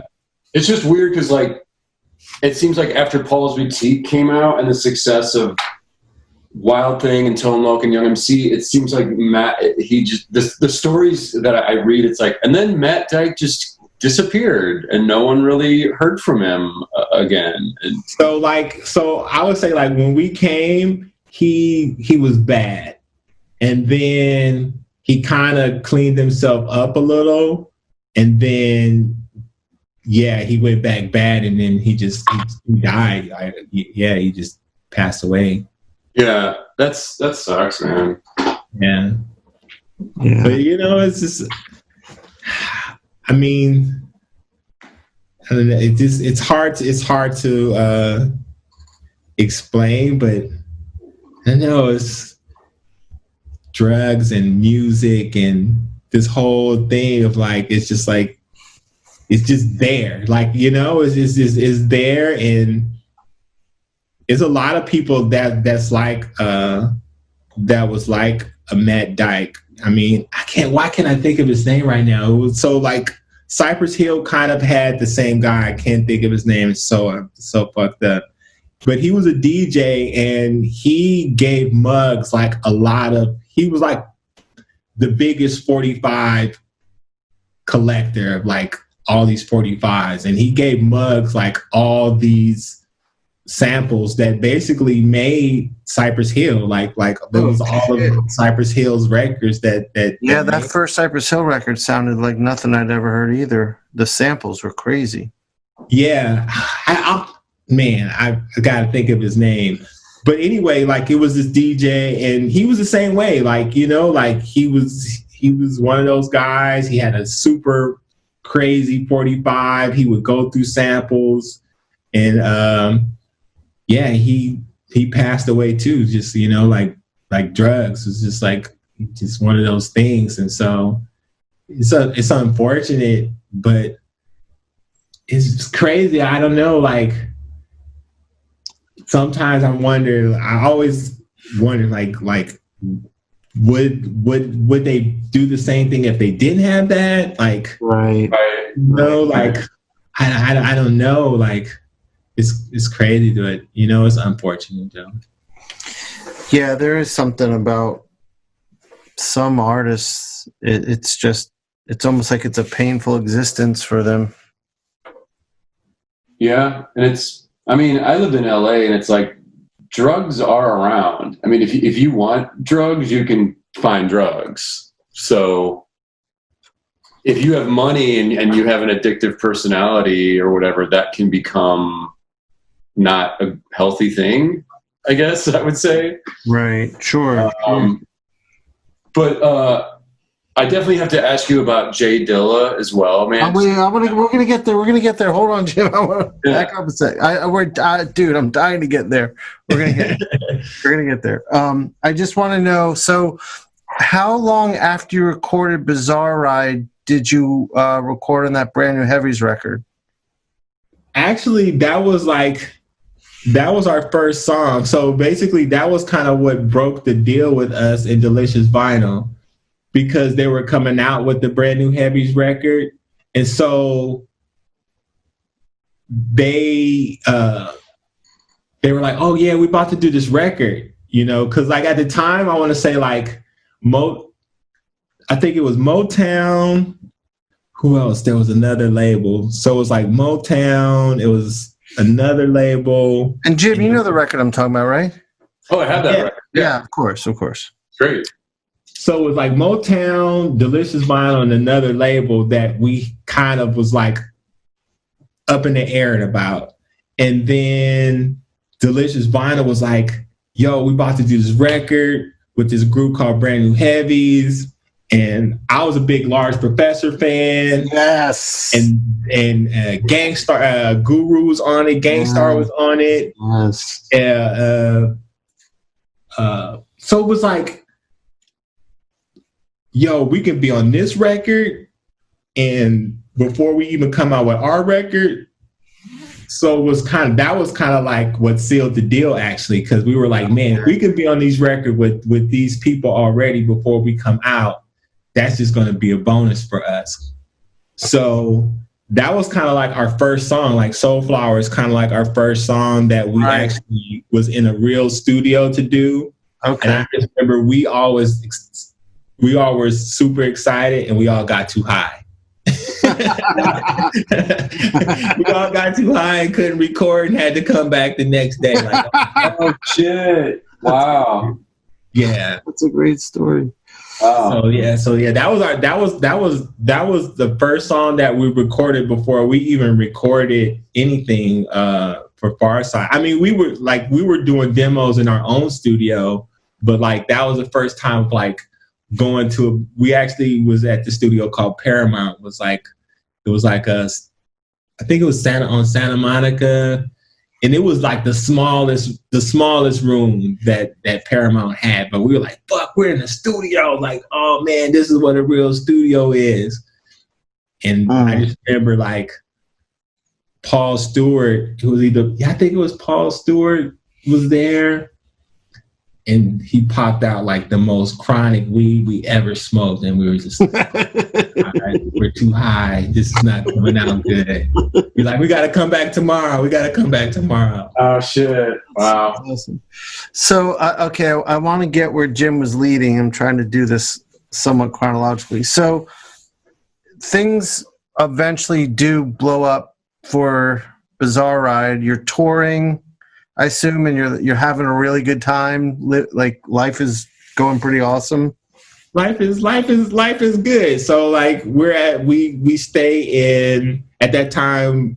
We stayed in this place called Pharcyde Manor, which was like kind of like I don't want to say a flop house, but it was like we never really locked the door. So like anybody could just walk in. You know, we all were cool with like freestyle fellowship. So like our place was like the place where if somebody was coming, people just stopped in or whatever. And then so you all lived in the same house. Yeah, we all lived. That was like at the time that was like that's not LabcabinCalifornia, right? Am I? No. This is pre Lab Cabin. So like we felt like we needed to like stand together was like important at that time because we felt like that's how we would just bump into each other, ideas come across, and just the whole vibe. Sure. So then, yeah, we things started going. The neighborhood started getting a little rough because we wasn't staying in the nicest part, and we're like, "Fuck, man, we can't stay here longer." We had like a situation where like the limousine had came to pick us up at our house, and this guy fucking jumped into the car and fucking had like he had a Uzi. Oh my god! And he's fucking and he's like, yo, I gotta go get somebody from down the street, man. So basically, he wanted to do a drive-by. Oh my god! In the limousine. So like, it was just like we had to kind of like tell him like, dude, come on, man, we can't do a drive-by in the limousine. Holy shit! So were you in the limo when he jumped in? Oh yeah.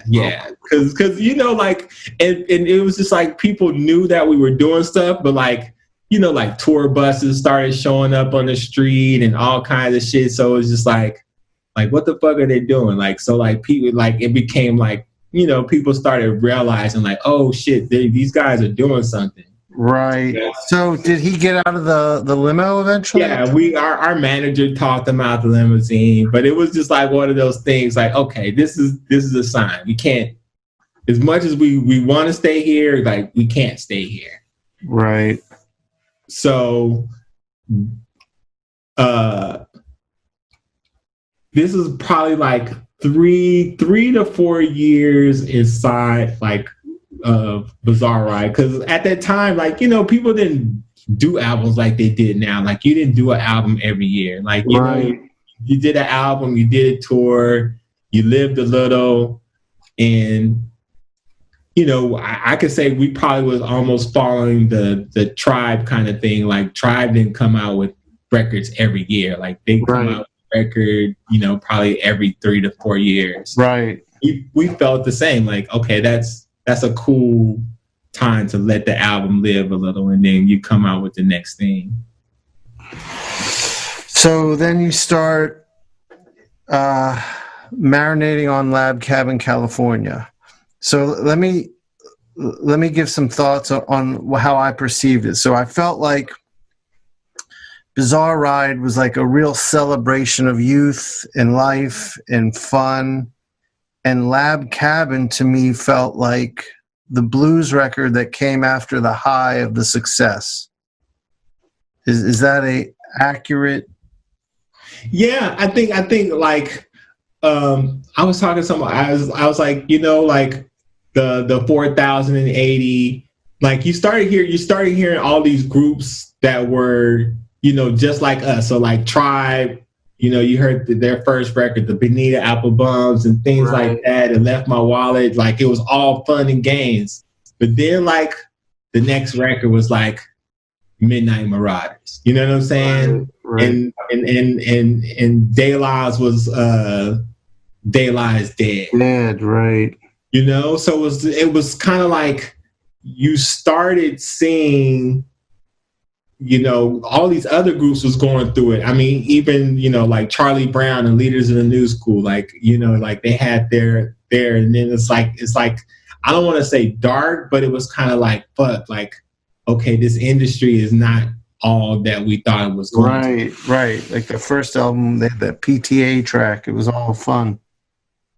Exactly. And then you started seeing that other side come out, and just music started being different. Like you started seeing the Onyx and you know, it was just a little bit harder. What do you think that was that just exposure to the industry, or do you think socio-politically things were happening too?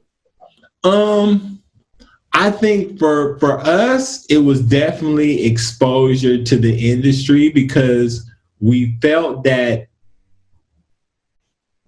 you know, like we had, like I said, like it wasn't like our album had just took off, and it took a, you know, we was out on tour like a lot. Like, I mean, we were out all the time. So it was kind of like the record company was kind of making it like, oh, you know, this is a success because of this. And then we were just like, no, like, fuck, man, this is work. Like, you know, like we didn't know it was going to be this work. And then you kind of wasn't given that green light. It was kind of like, okay, you got to go back to work again. But it was like, you kind of giving inklings, like a little bit of pieces. And to you, you're feeling like, you know what, like, man, people like this, and why aren't we getting treated like this? And you see other people getting treated, you know, like at that time R&B was kind of still into the thing. So you see R&B artists, and they're getting the hairdressers and this and that. You're like, but like, if our records are almost selling as much as their records, like why are we getting treated a certain way? Like why are we kind of being treated this way? And it just wasn't, like, a lot of stuff just wasn't adding up. Like, you know, like you were always kind of kept in the dark about certain things. And then when you asked about certain things, it kind of was like, oh, that you know, don't pay attention to that. Don't worry about that. Don't do this. Yeah. That's shady. I mean, does that, I mean, did you guys ever experience that in the art world? Like you get to a certain point and then like. Yeah, that's where I am right now. I'm so like disheartened by the publishers. I mean, Jim knows, I've talked about it a lot, but yeah, it's like I grew up with this dream of wanting to draw Marvel and DC comics and then doing my own comics. And then after working for them for, you know, a good 10 years or so, and seeing all the ins and outs of it, and seeing what they're doing and how they're treating talent, it gets kind of gross. It's kind of disheartening. They're like, oh shit. But I guess that's just life. Like, you know, you have a dream and then it comes true, and then you need a new one. So yeah, I guess so it was like that too. And then, you know, even like, so like during the record, when we got to doing the record, it was more or less like they wanted us to work with all these, you know, they wanted to, I mean, that was our intention too. They want us to work with Q-Tip and the Premiers and the Large Professors and the Rocks and the Beat Nuts and all these people. Cause I mean, we went to New York to basically record the record. Oh, I didn't know that. Wow. Yeah. Yeah.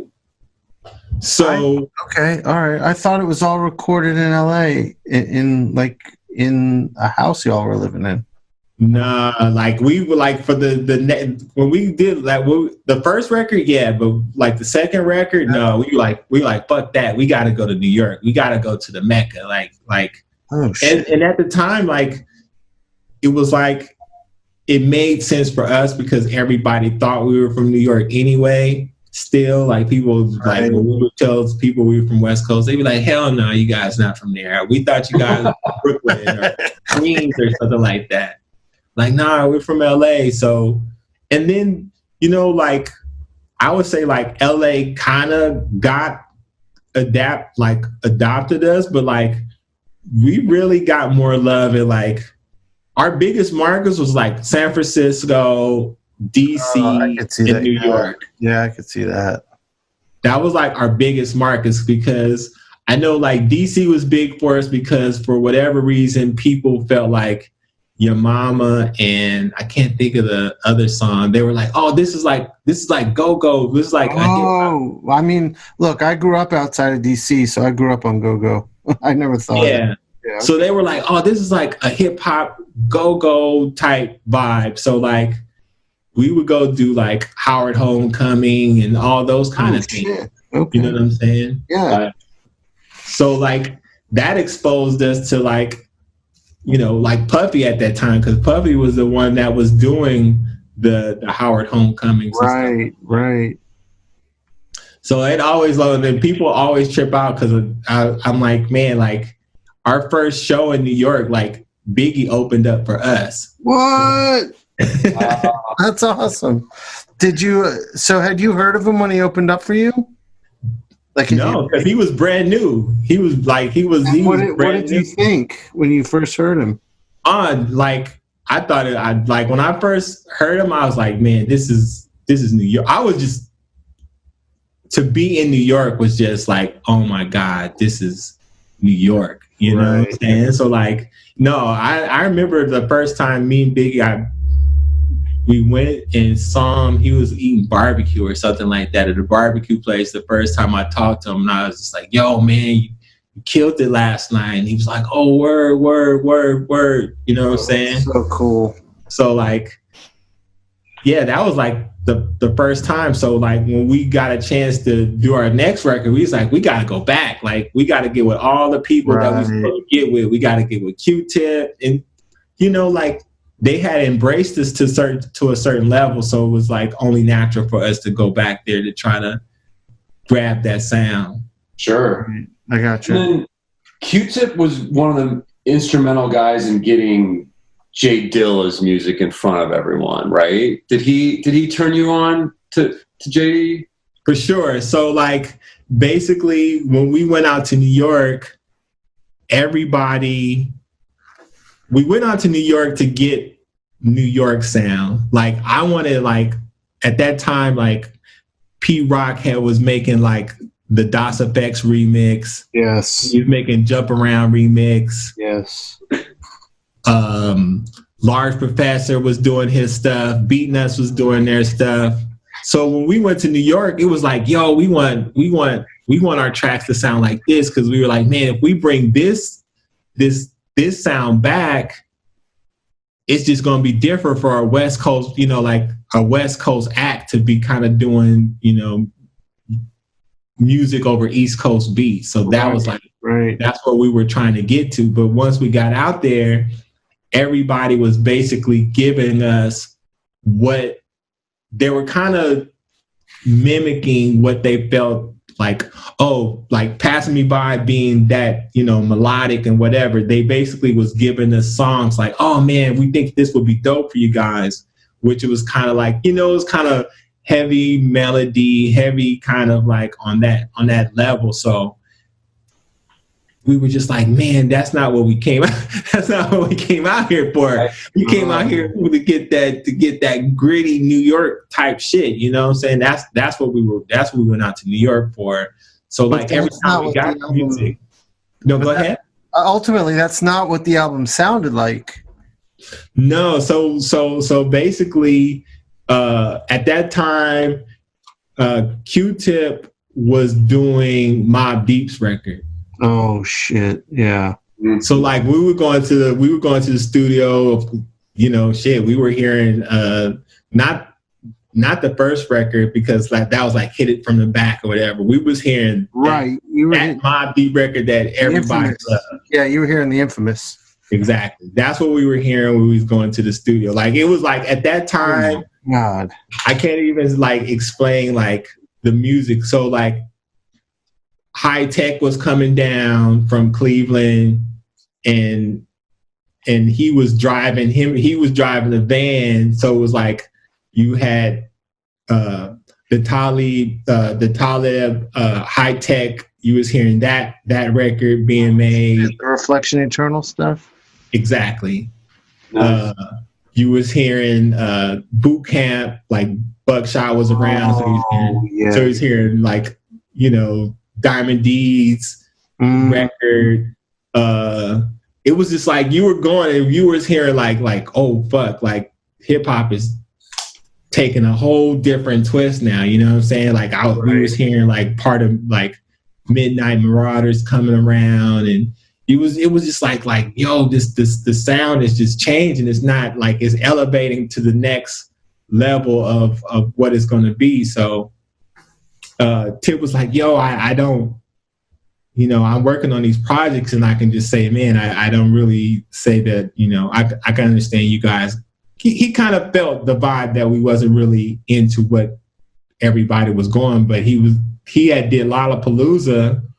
And he was like, man, I went out to Detroit and I got this tape from this guy while I was in Detroit. And he was like, I got this cassette tape. He's like, man, come over to my house and you guys should listen to it. And so we listened to this tape, and that shit was just like, it was unexplainable. It was unexplainable what it was, but we knew from first listen, like, this is the record. Like we just knew. So it was like I just gotta say, for the record, I was blown away by Lab Cabin, and that quickly became, I liked it better than Bizarreride. Yeah, I mean, I felt the weird thing about it is because the records are so different, it's almost like a Crip and Blood type thing. Like you have you have people that's like, no, Bizarreride. And then you have people that's like, no, fuck that. It's Lab Cabin. You know what I'm saying? Right. So like, but for us, it was just like, what is this sound? Like, and so for me, my thing was I never wanted to make, even though we're the same group, I never wanted to be like a Run DMC, or like I just didn't want to follow that same formula all the time. Right. Like I felt like I wanted our music to be different. Like whatever the concept is going to be, like that concept has to be that concept. Like I don't want to follow any type of formulas like that. Right. Well, that makes sense. Keep reinventing yourself.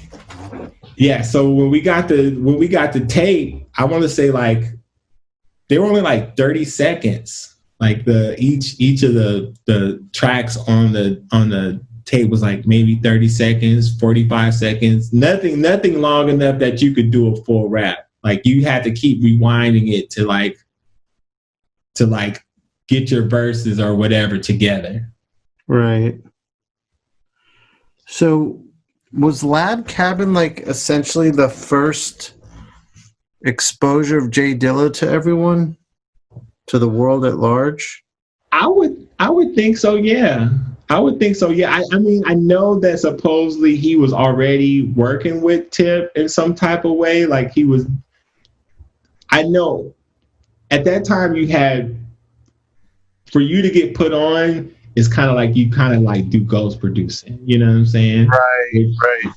Which, I mean, everybody did like, I want to say kind of like each member kind of did it for Bizarreride. We kind of knew it was like you got to put you may not have your name on the actual song, but you kind of got to pay your dues before you just get the acknowledgement. Right. I gotcha. So like, I know Dilla was making music before, but I don't know what he was able to get his name on. Okay. Yeah. Okay. So did you guys then get together with him and he started making beats for Lab Cabin? So once everything didn't kind of work out, we sent for Jay Dilla to come down to New York. We was like, man, we got to have this guy come. So we have him come to New York. He's extra quiet, hella like quiet. You wouldn't, I mean, our conversations was very, I would say very minimal because he was just such a quiet dude, but he would just be in the studio and he would just be working and just making beats. So like we made certain songs, I want to say like Running, probably Bullshit. What other song did we make in New York?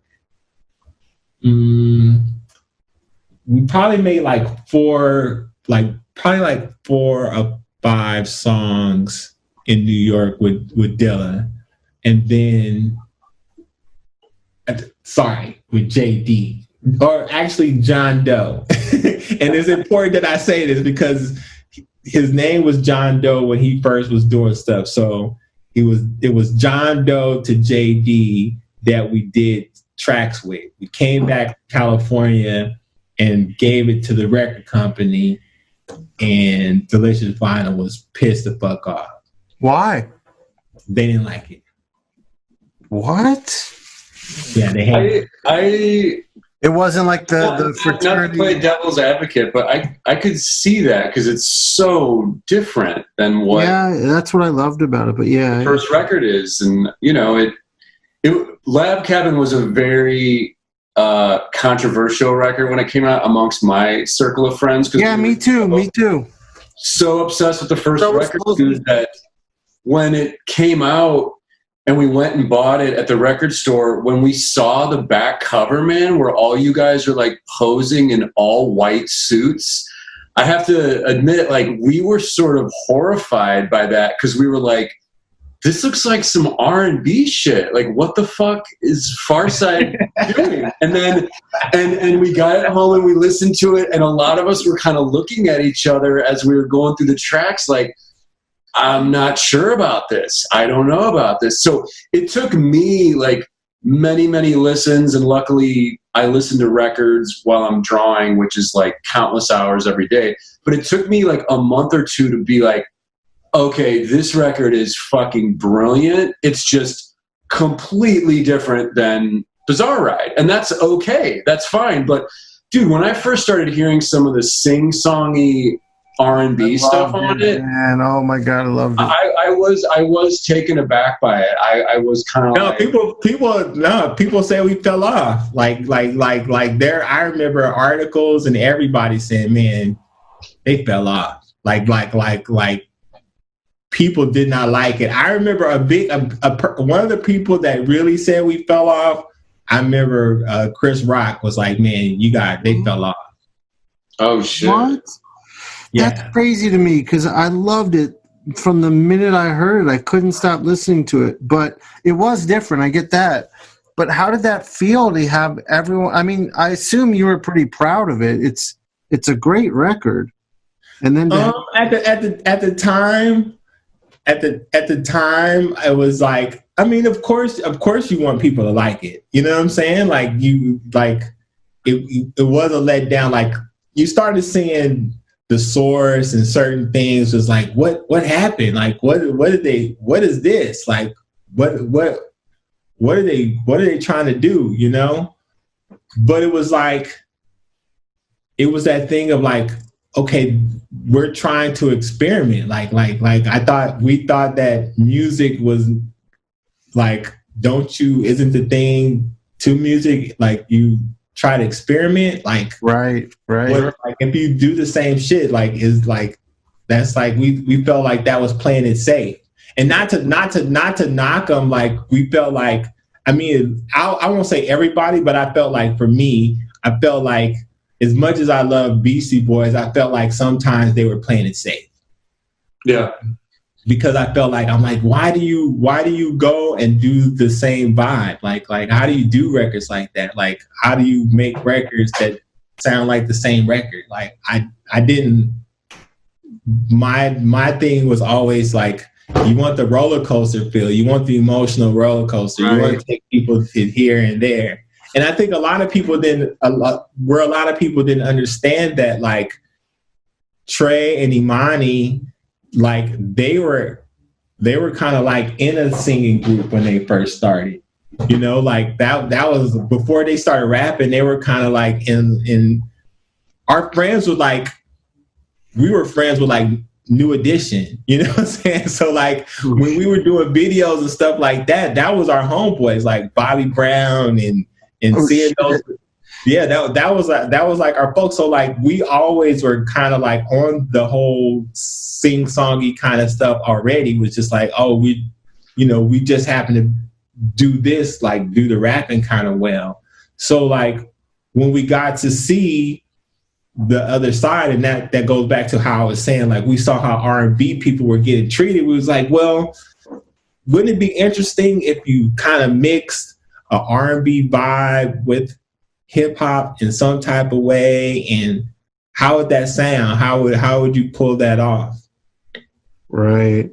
And so like hearing the Dilla tracks, it wasn't like hard hip hop in a way. Right. Yeah. You know, it was just different. We were like, oh shit, like, okay, you know what? We could actually sing a chorus to this, like, but it won't be like a Pass Me By, or like it won't be like a Other Fish. Like, how can we? Right. That's a good point. Other Fish was, I mean, it was a precursor to Lab Cabin. It's not like it was that strange to hear you all doing that, but yeah. So like we already kind of had that vibe, but it was like, how can we be melodic on a different sense? So, but yeah, the record company didn't like it, which I mean, I can understand. You're supposed to go back to New York. We were supposed to come back with like primo records. We were supposed to come I can't imagine what that would be like. I just feel like it'd be like, I mean, you guys are great, but it wouldn't be as original as what you're really capable of doing.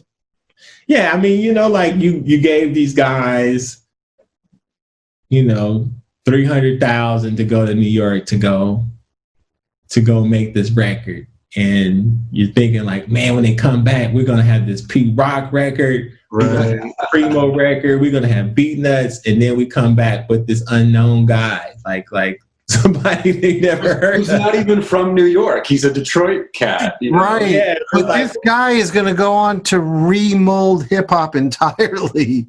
And then it was just, they were just like, who the fuck is, what is this? Like, we don't get what this is, you know?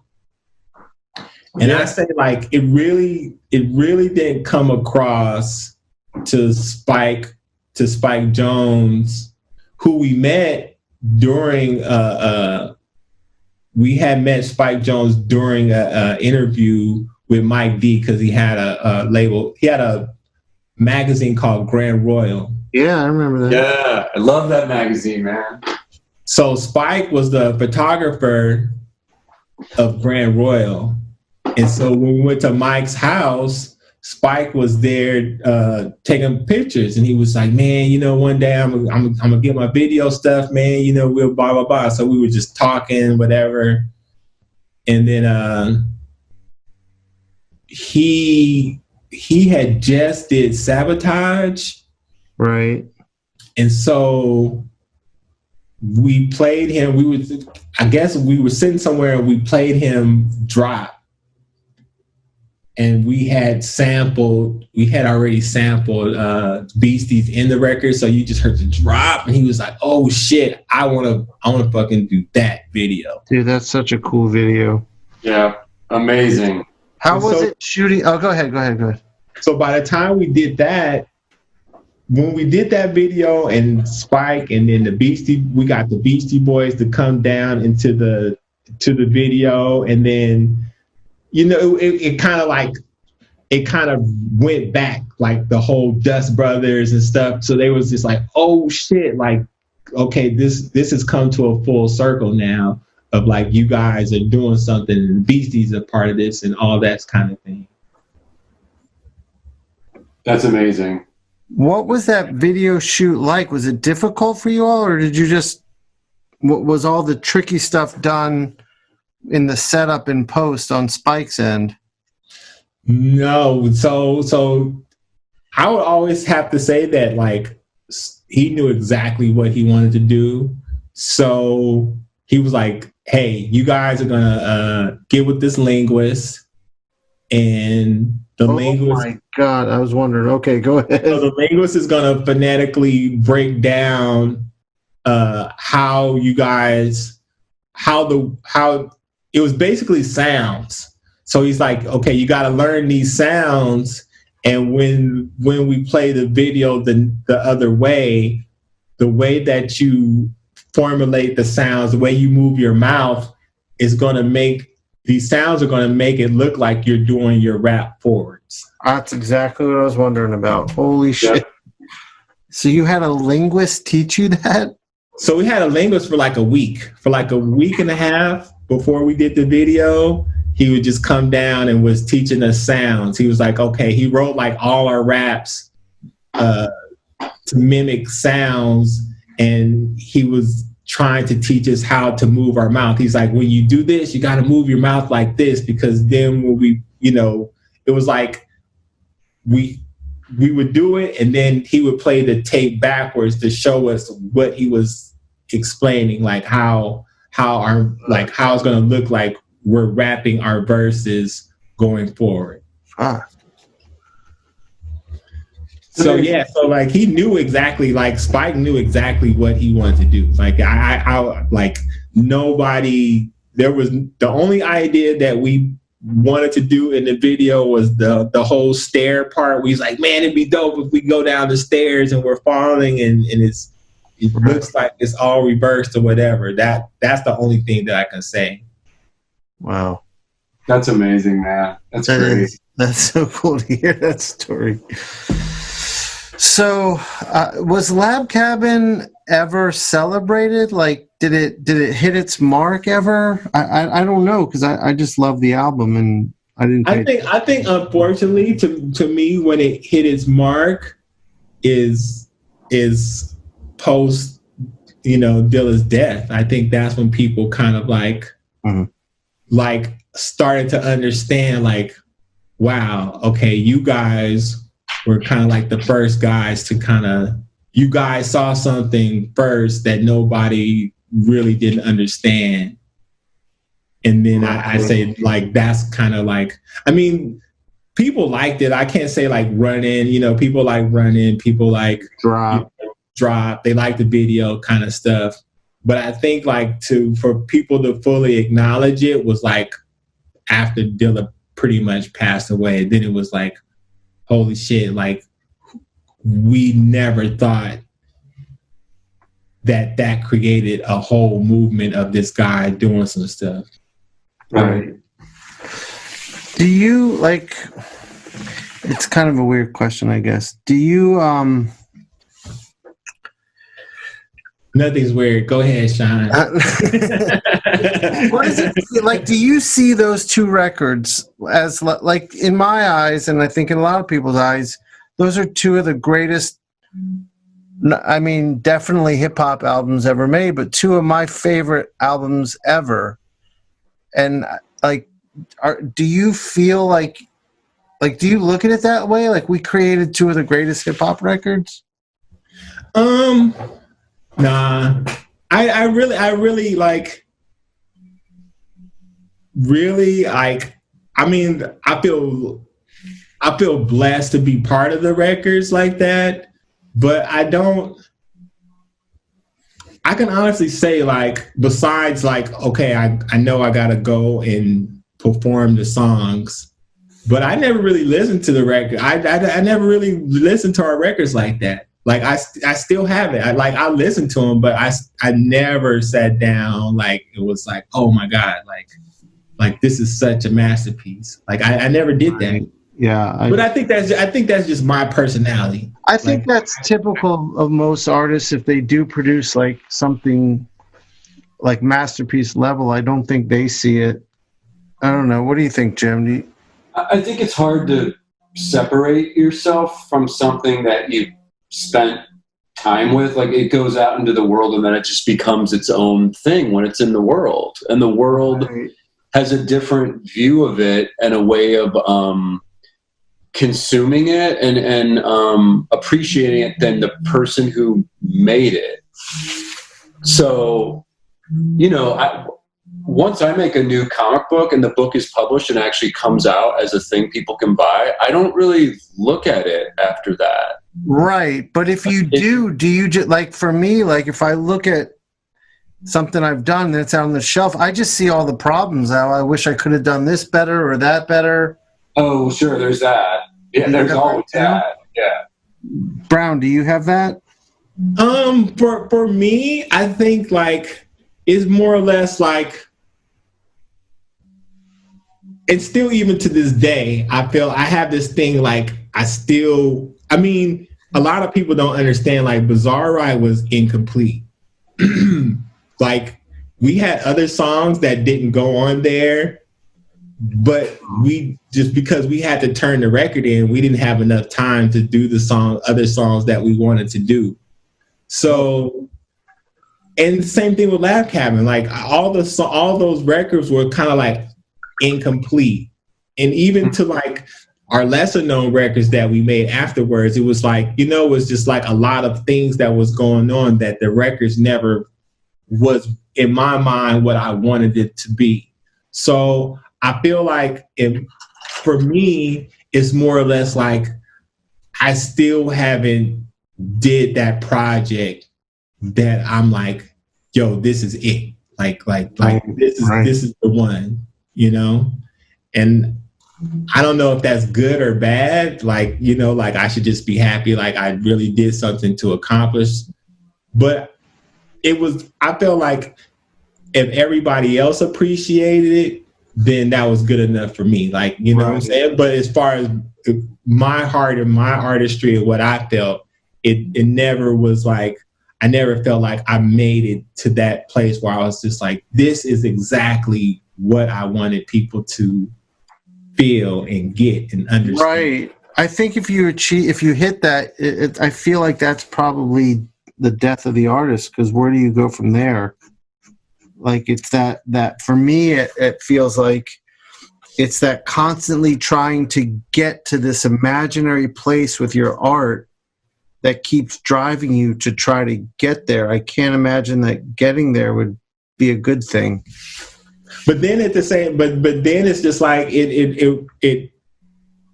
What I realized with our records and just our group in general was like, it always was like a 5-year, like nobody ever got our music just off the bat. Like that just never was the case. Like, you know what I'm saying? For people always thought like, oh, you make this and people gonna get it. It's like, from the first records to all the way to the last record, in my mind, it always was like, you know what? People are just not going to get this. Maybe like not till 5 or 10 years later, and people may hate it. Like that just may be the case. So it was good because it kind of thickened, it kind of like toughened up my skin to like not feeling like I'm a loser. Basically, like, you know, like, cause you could just have that like, damn, nobody likes this and this is garbage, you know? And so like, I appreciate, you know, it's you know, I'm pretty sure like some things are not as good as other things, but I realize I can appreciate things at a certain level of what I do. And so I just kind of take that concept on. It's like, oh yeah, that was good, you know, like oh yeah, you like passing me by that's cool. I appreciate the love that people felt, and like hearing you know, my kid was born because of this. You know, me and my wife met and Right. being born and stuff like that. Like hearing those kind of stories, it's like, oh shit, like that was that, you know, that touched people in a different way. So I love and appreciate that. But as far as me as an artist, I still feel somewhat incomplete in a level that I haven't really maximized on what I'm trying to get to yet. Jim, how about you? You feel that way too?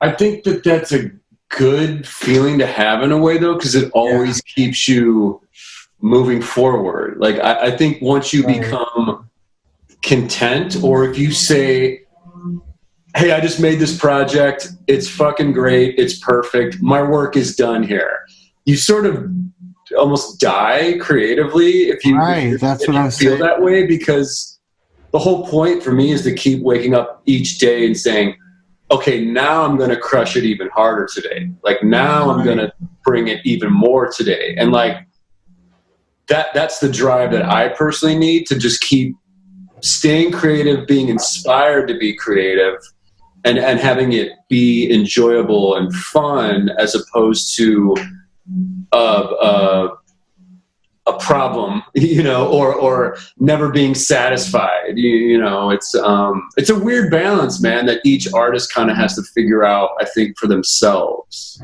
Yeah. And so that, and so that brings me to the whole, like where we at now with like me working with Shawn and the project that we're trying to get together now and all those kind of things, because it's like, I felt like what I wanted to do was my knowledge of just the arts, and not just, and what I mean, like not just about going into the studio and rapping. Like what is my overall knowledge? Like okay, video from. I mean, my whole thing has always been concept. I always felt like I have to have the concept first before I go into stuff. That's almost something that I have to kind of like know before I even get into something, because I want to tell people, when people ask me certain things, like they're looking at it in one way and I'm like, yeah, it's this, but then this is the flip to everything. So it's like, I gotta kind of have that concept. So like now, the whole streaming, the video stuff, all the stuff that I'm doing now is kind of like, it's like almost like a data, like I'm doing this hardcore data background to kind of learn certain things and techniques to kind of like, this is what I'm going to come with now. Like I know people are doing this, but this is going to be the concept that I'm trying to come with now, as far as the music and this and that and the artwork, and why did you choose this? Why did you choose that? You know, I think like a lot of people, I mean, there's younger I guess when you're young, you don't necessarily think about all those kind of things, and it's not for you to think about those kind of things. But I think once you get older and you're kind of seasoned, I think it's more or less like you pay attention to those details. Like the details start becoming a lot more of what it is. Right. So that's kind of like where I'm at now. I feel like, yeah, I'm still making music, but I'm learning different things. I'm kind of learning myself more. And yeah, I think like at the same time, it's exciting. What makes things exciting, because you feel like people say, oh, like, you know, old people are not supposed to make music. But then like you have this last Busta Rhymes album that's out now. And you're like, no, wait a minute. There's still a chance, man. There's still right. You know what I'm saying? There's still a chance we can still do this. So, I mean, I'm pretty sure, like, you know, like you guys drawn, and then like all the Marvel movies and stuff start coming out, and you start seeing different things, and the video games and stuff like that. You're like, nah, there's this other element that's out here that, and what's going to be the next, and like you trying to figure out what is going to be the next, and how can I be ahead of the curve, and be there. I think that pulls right back to the project you and I are doing. I think that's it. Yeah. So that's where I'm at now. I just feel like I still, Bizarreride was cool. Cabin was cool. I love it. I love working with the people I worked with. It got me to here. I can never take that back.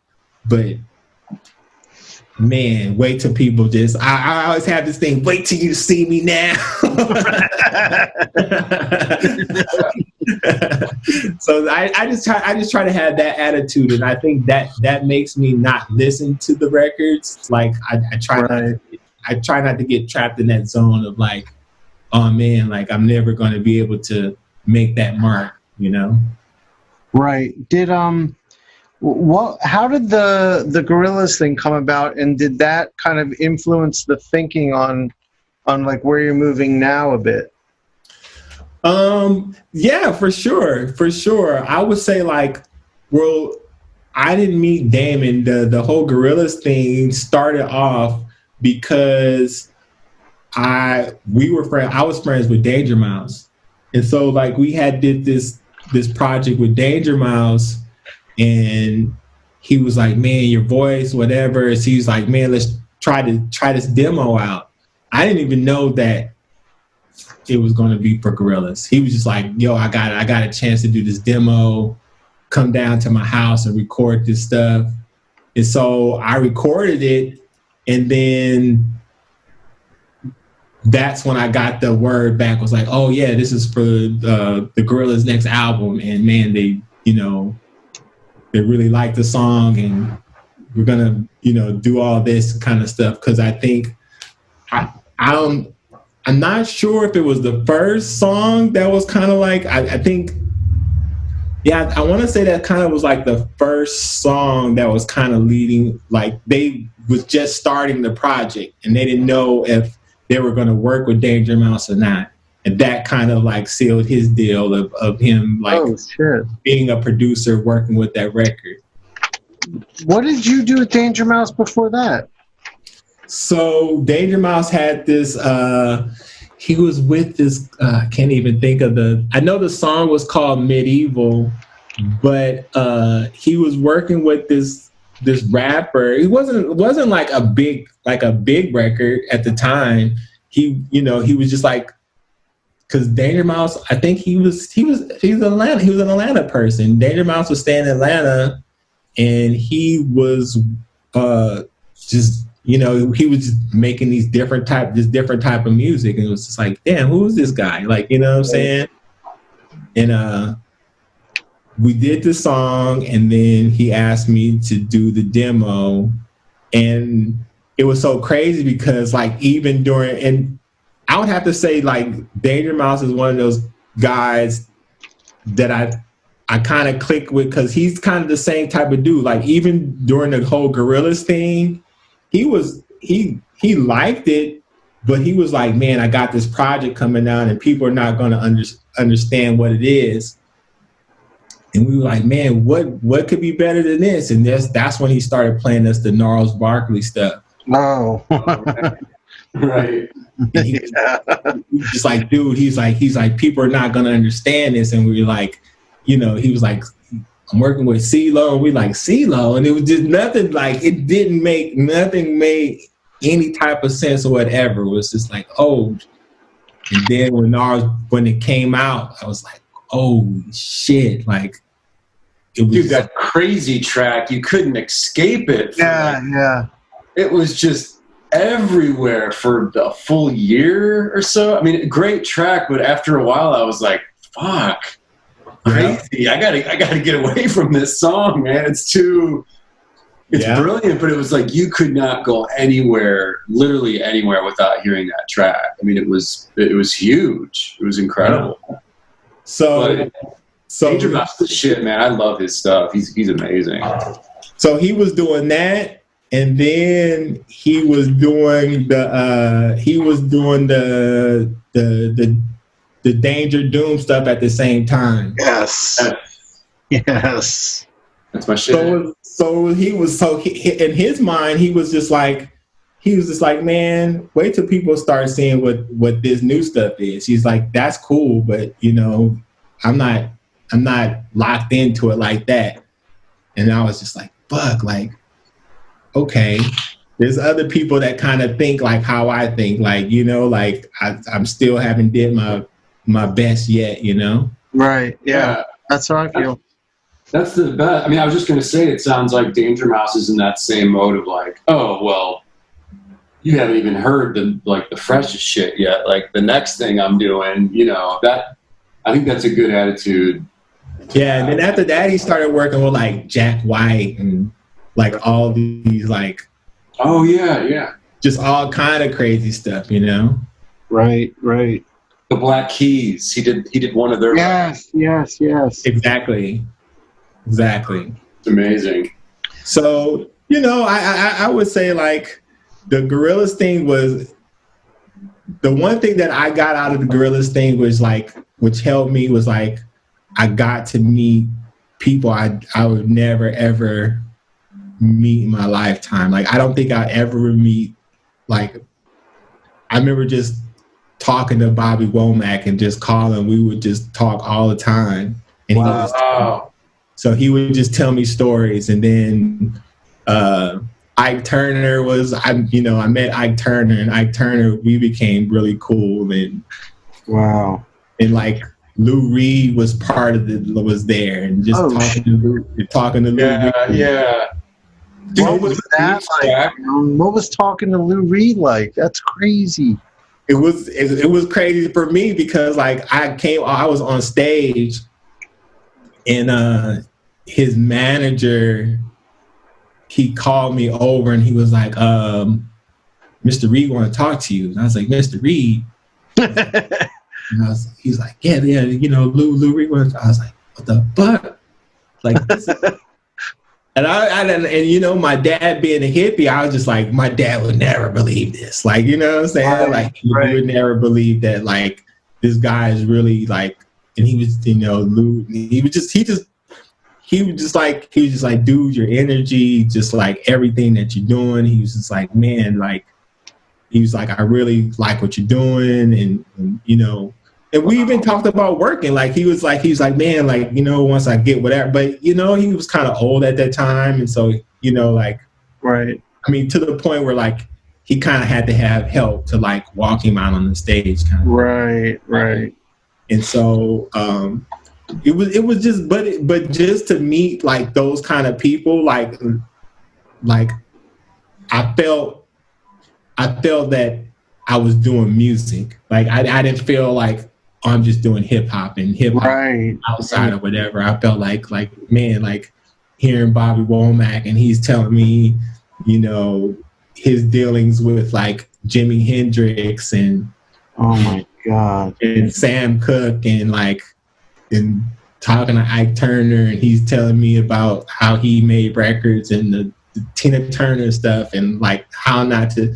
It was just like, you know. And I look at documentaries now, and I'm just like, oh man, like people don't even know. Like there's like a whole nother side to like these stories that people, you know, like. I talked to these guys and they told me what the stories are. So it was amazing. It was amazing for that fact, just the whole Gorilla vibe. That's why I say like, man, that it humbled me to a level, and like I felt accepted. Like if I never felt accepted, I felt like fuck, like the music community, like beyond you know, Bismarck or somebody saying, dude, you guys are dope, man. You guys are dope. It's like, we've been accepted by, you know, I was accepted by real musicians, like real writers, people that really made music to what it is today. Right. You had moved beyond just the genre of hip hop. Exactly. That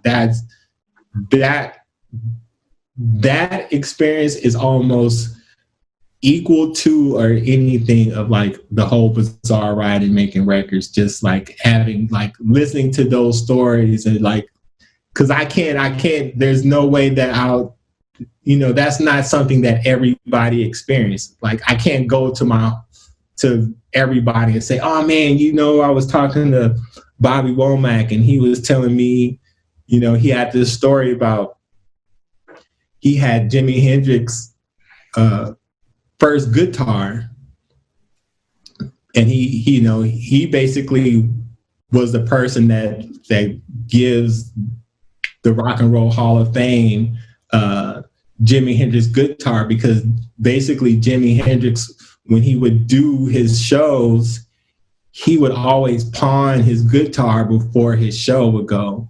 And then he would like freak out because he needed to have his guitar and he wanted that guitar before he would do his show.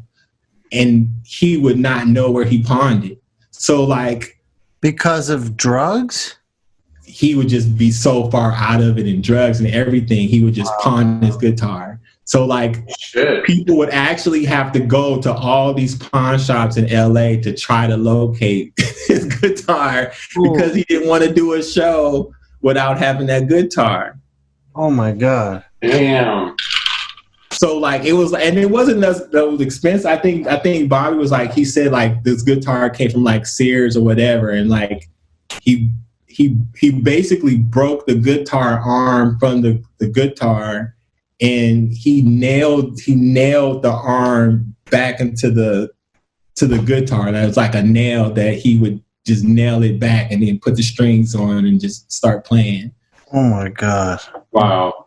And then at that time, like, because he was a lefty, he played the guitar the other way. Right. They didn't make guitars for left-handed guitar players. So like, yeah, Bob would it was just like stories, like crazy stories like that. And we would just sit on the plane. He would just call me over and just tell me these different stories and, give me his things, and like, once again, like he was just telling me, he was just like, he broke down the whole drugs thing. He was just like, man, drugs, like, he's like, man, I did so much crazy shit just fucking with these drugs, man. He was like, don't ever let that dominate your creativity, or you feel like that's what you need, Right. Oh, yeah. Right.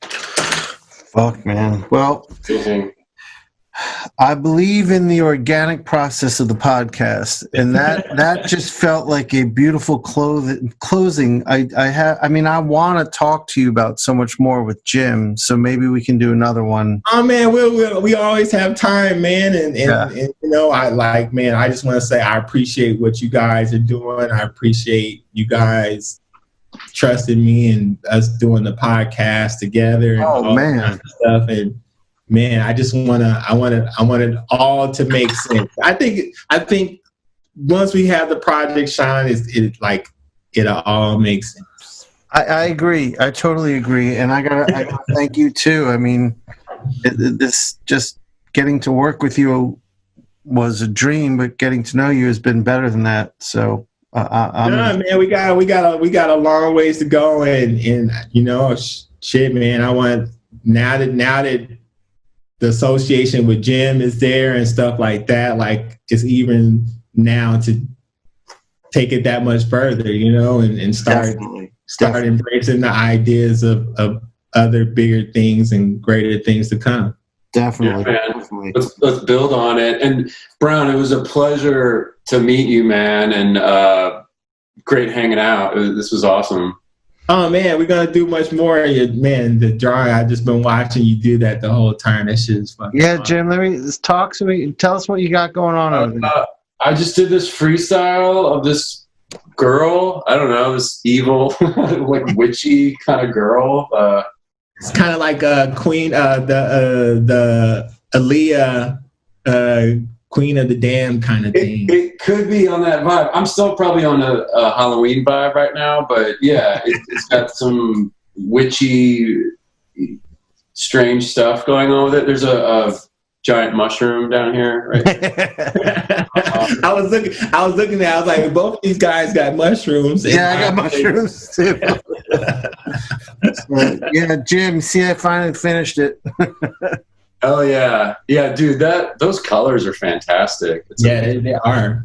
I want to get it under a black light and see if it really. You gotta make that. When you were saying, now I was like, that's like the velvet painting. Yeah, that's exactly. Yeah. Right. Yeah. Yeah. All right, cool. So that came across. Good.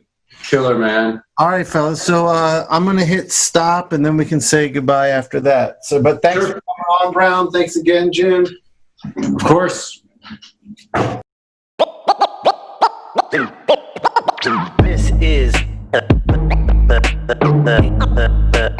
Inkpulp podcast. This is the Inkpulp podcast. Comics, hip hop,